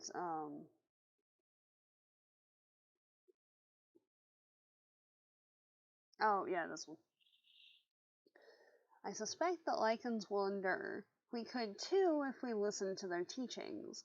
If not, I imagine Umbilicaria will cover the rocky ruins of our time long after our delusions of separateness have relegated us to the fossil record, a ruffled green skin adorning the crumbling halls of power.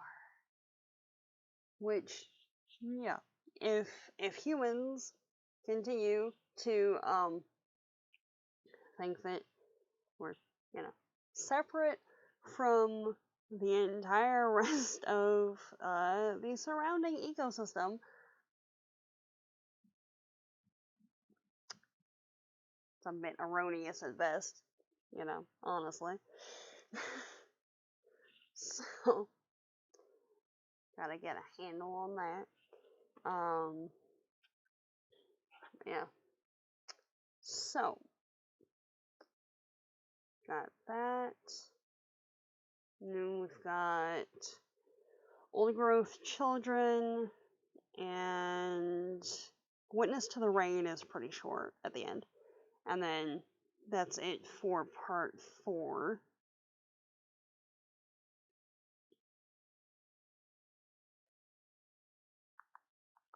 Alright.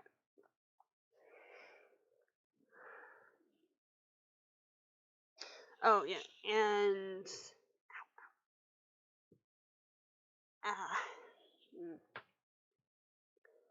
and this is another one that has mention of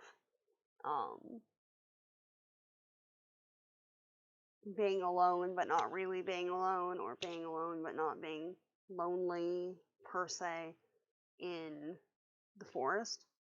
So the canopy is a multi-layered sculpture of vertical complexity from the lowest moss on the forest floor to the wisps of lichen hanging high in the treetops, raggedy and uneven from the gaps produced by centuries of wind-throw, disease, and storms. The seeming chaos belies the tight web of interconnections between them all, stitched with filaments of fungi, silk of spiders, and silver threads of water. Alone is a word without meaning in this forest. Just the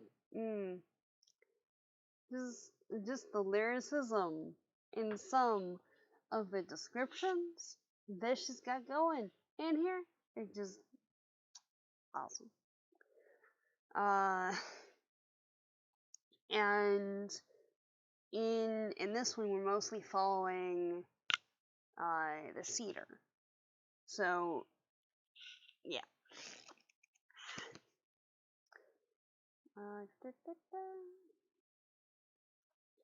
Oh yeah. Also, I know cedar chests are a thing that I haven't seen be talked about in a good couple of decades at least. I mean, I have one over here because I inherited it. But that's not something that people tend to be talking about much anymore. I don't know if that's because a lot of people don't have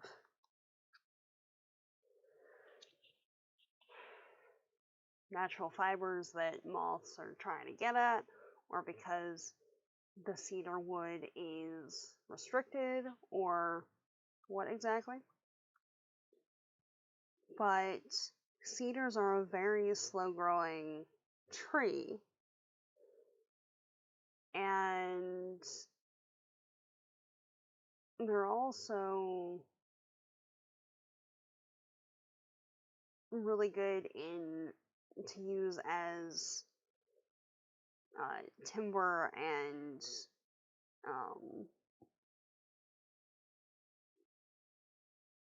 materials and things in wet areas, because unlike a lot of other species, cedar wood doesn't rot, or at least doesn't rot easily in wet environments.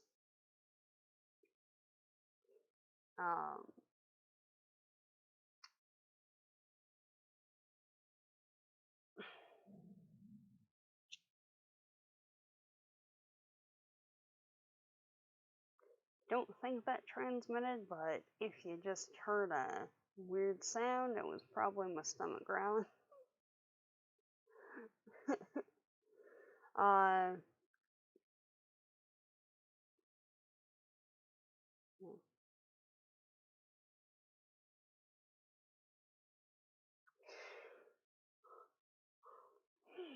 Oh yeah. So the species epithet plicata refers to their folded, braided appearance of their tiny overlapping leaves, and the light weave and golden green sheen make the leaves look like tiny braids of sweetgrass, as if the tree itself was woven of kindness. Which, that's cool. That's a good thought.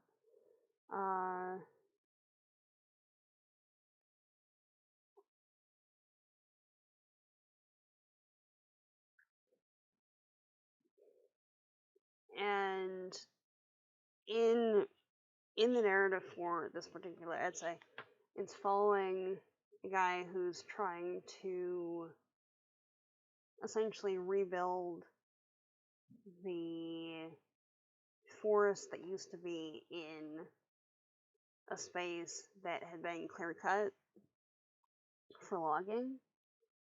And rather than trying to get rid of the maples and other trees that had sprung up in absence of the conifers that were native to the area, you just kind of let them be there to provide cover for the other plants.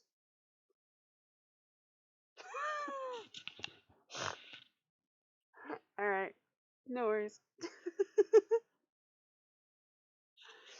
But yeah. And I mean, cedar is fascinating, just in and of itself, right? But apparently, if you kind of, I don't even know how you would do it, but if you pound wedges or antlers into a living tree, you can pop long boards off the trunk because the grain is so straight. So, as long as you don't overdo it, because the wood itself is just dead supportive tissue, you can harvest a few boards from a tree without having to kill the tree. Which is just, that in of itself is a fascinating concept, really. But it,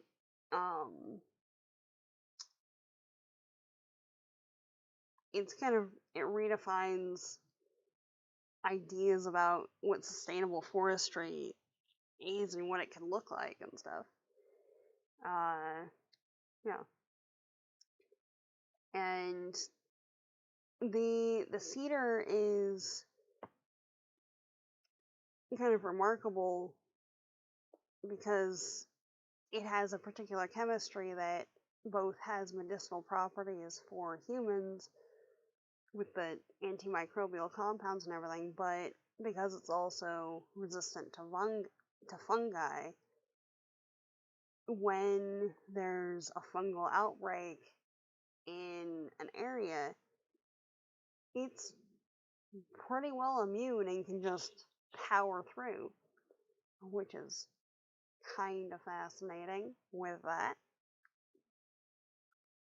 in a big way. Also, did not know this prior to reading, but also, essentially any part of the cedar that rests on wet ground can take root. It's a process known as layering, and the flexible branches can initiate new trees even after the cut from the parent tree.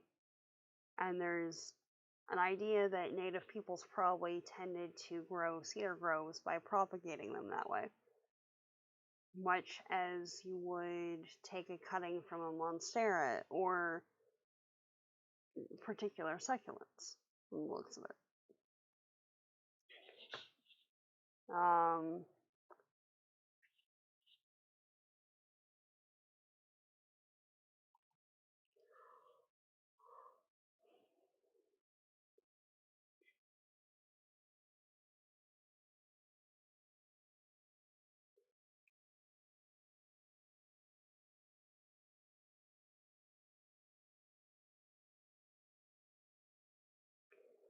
And there's also a discussion about the Spring Creek project, which I'll have to look up more later.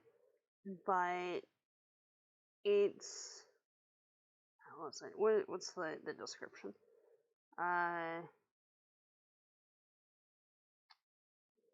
Clumsy at first from generations of sitting on the sidelines, we stumble until we find the rhythm. We know the steps from deep memory, handed down from Skywoman, reclaiming our responsibility as co-creators. Here, in a homemade forest, poets, writers, scientists, foresters, shovel, seeds, elk, and alder join in the circle with Mother Cedar, dancing the old-growth children into being. Which is pretty awesome. But it's essentially Franz, who was the one who was working with Chop Pouch Creek to return the forest to what it had been, wanted that work to continue, so started the Spring Creek Project. And it's a matter of scientists and writers and foresters and artists and any number of people working together to try and extend that, continue it, do it in more places, that sort of thing. It sounds like I need to look at it more, but it looks pretty fascinating. Not gonna lie. Okay, so the last one that we've got today is Witness to the Rain. And it's another pretty short one, just a couple pages. But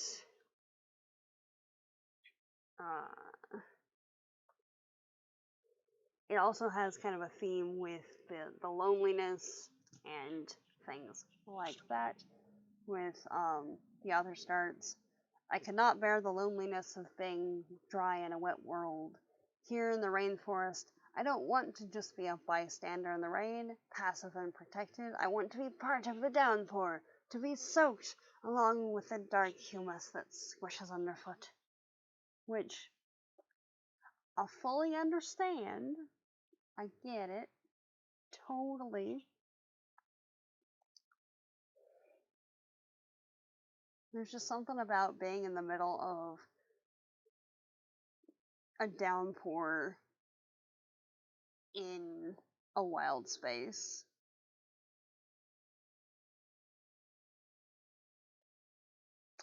Ideally in a wild space that you know nothing is going to whack you in the head, but a wild space. We'll just leave it there. And then they're talking about the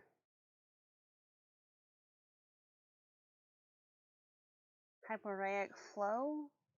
That's, I guess, a subterranean water flow. So you've got the rain and the rivers and stuff, but like, I want to say kind of a groundwater situation.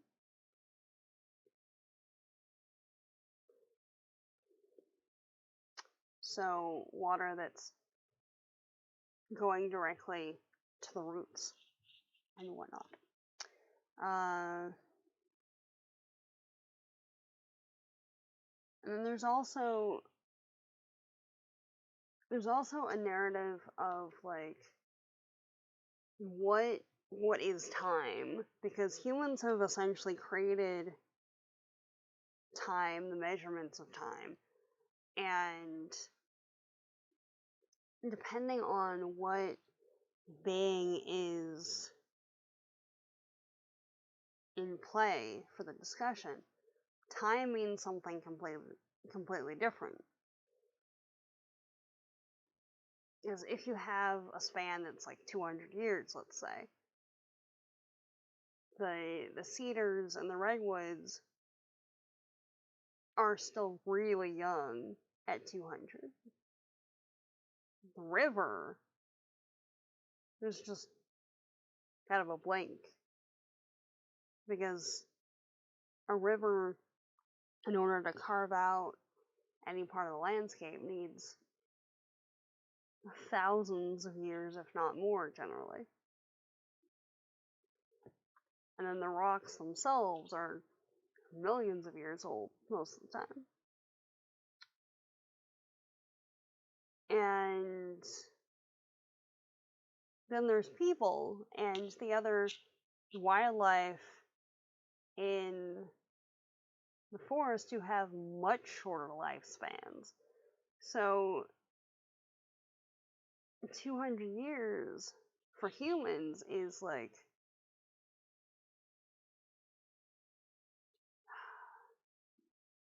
multiple generations.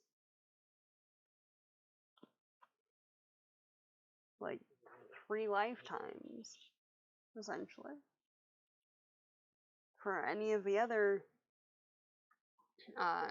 wildlife denizens of the forest, it's probably much more than that. And then there's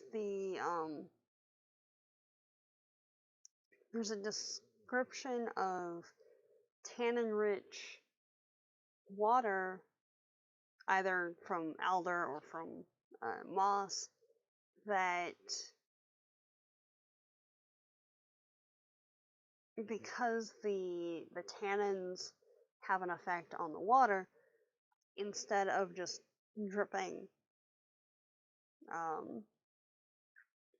in like a fast motion, the tannins kind of make it form larger drops, and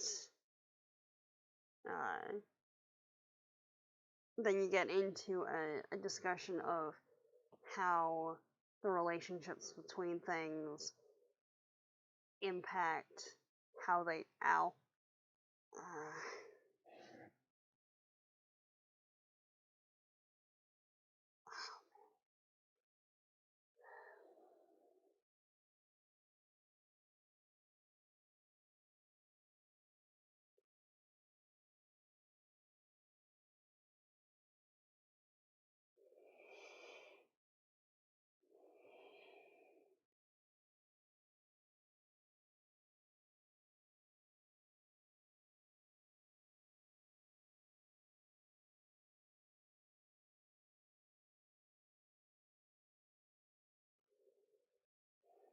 Alright. Relationships, how they interact and impact each other. So, like the texture of a tree's surface changes its relationship to rain and its sound in the symphony of the forest. So, there's a quote here. Every drip, it seems, is changed by its relationship with life, whether it encounters moss or maple, or fur or bark or my hair. And we think of it simply as rain, as if it were one thing, as if we understood it. I think that moss knows rain better than we do, and so do maples. Maybe there's no such thing as rain. Maybe there's only raindrops, each with its own story. Just like every other thing in the forest, in the ecosystem. Yeah. And just everything is so connected, but also individual, but also part of a whole, but also itself, and it's just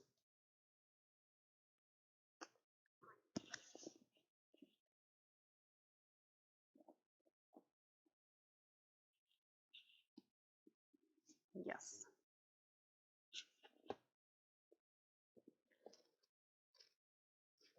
Yeah. Thank you for the hugs, honeycomb. Ow. Oh man.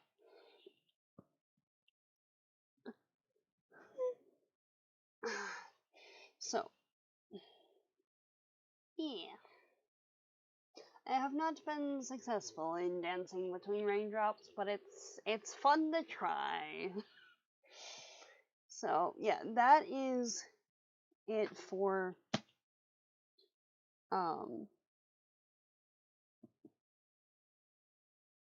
part 4. Yeah. There is that. Any questions, observations, whatnot, things?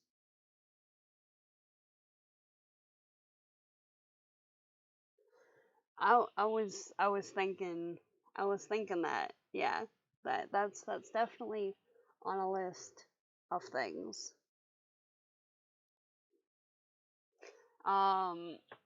It's one of those that thing how much I just genuinely love this. I'm I'm going to want to get a physical copy of that one. And we'll go from there. But there's a couple other ones between.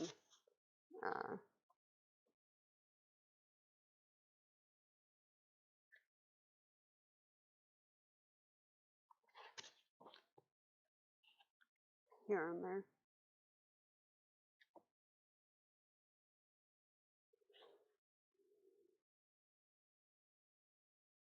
Okay, so right, where is the thing? Oh, there it is. No, seriously, for prose, it's so poetic. Like, seriously.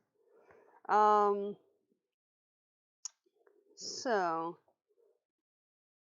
we're gonna be doing part 5 for next week, so there's like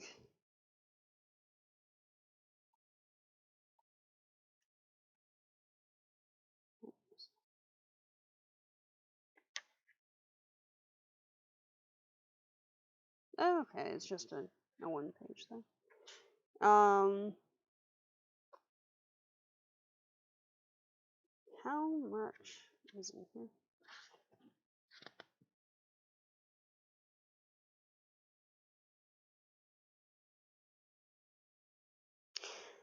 Yeah, so if we do Braiding Sweetgrass and the epilogue and notes, that'd be another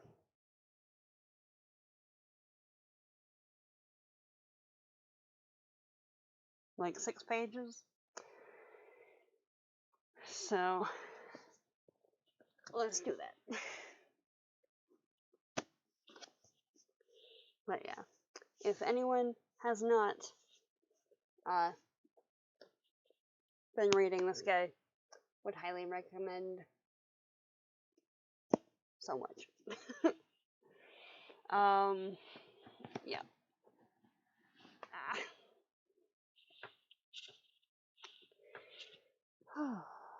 Alright. So the project that I'm currently working on that has been in the editing process, I think is done. Yeah. Finishing for next time. And then we're gonna jump into the first part of the Firekeeper's daughter. Yeah. Need to figure out how to partition that one out though.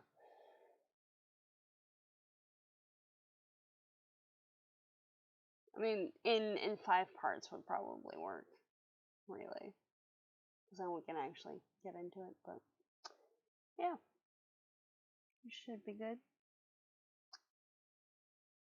It's one that I've heard good things about. I don't know. So there's that, and yeah, there's gonna be new videos, new stuff getting posted in the next couple of days. I filmed something. Well, I filmed 2 videos last night. One of them should be going up either tonight or tomorrow. And that's the one that you know about, Honeycomb. And the other one should be going up next week. Yeah, exactly. Fire is of much import.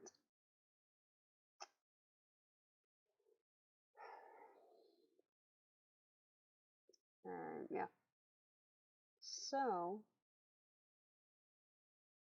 I don't know. It's good times. Yay!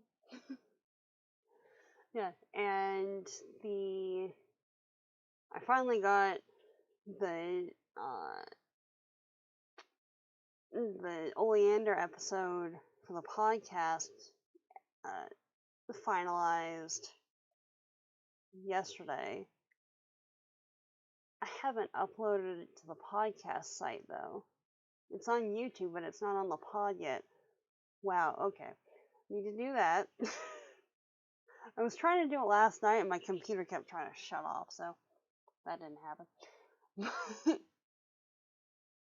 There we go. But yeah, so fun things. Anyway.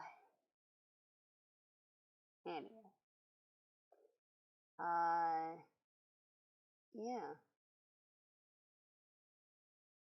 That's about it.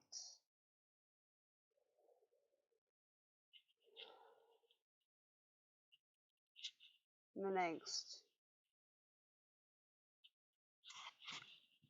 I'm in the process, shall we say, of working on the scripts for the next 2 podcast episodes.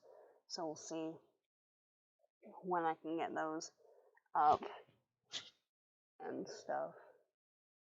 But it's a good time and whatnot.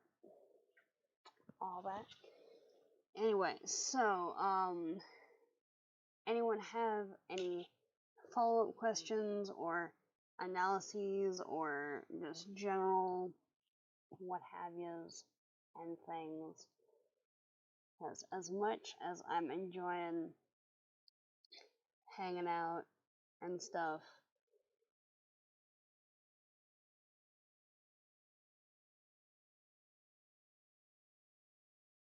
I'm also in need of some food.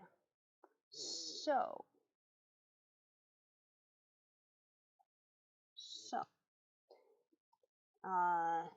if nobody has any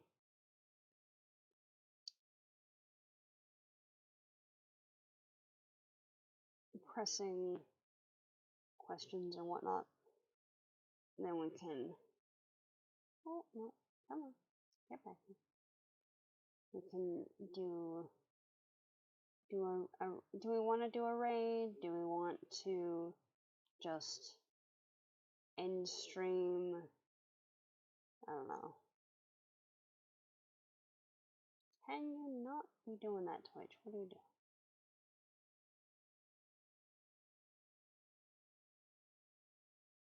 Oh. Come on. Why? I didn't even click anything. Why are you doing stuff? Alright, one sec.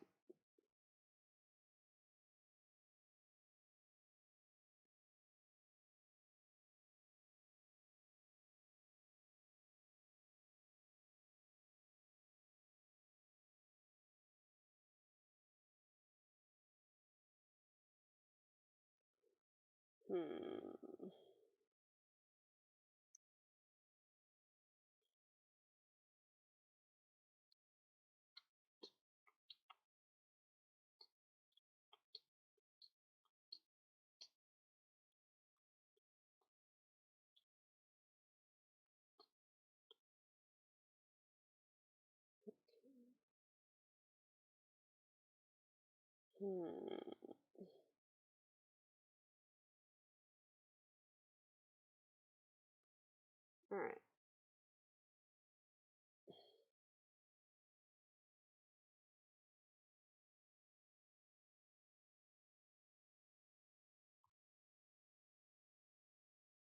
Well, sounds good. Alright. Alright. In that case, have a super fabulous rest of your evening, friends, or day, or morning, whatever time it is. Hope you're having a good one. I'll see y'all later. Bye, y'all.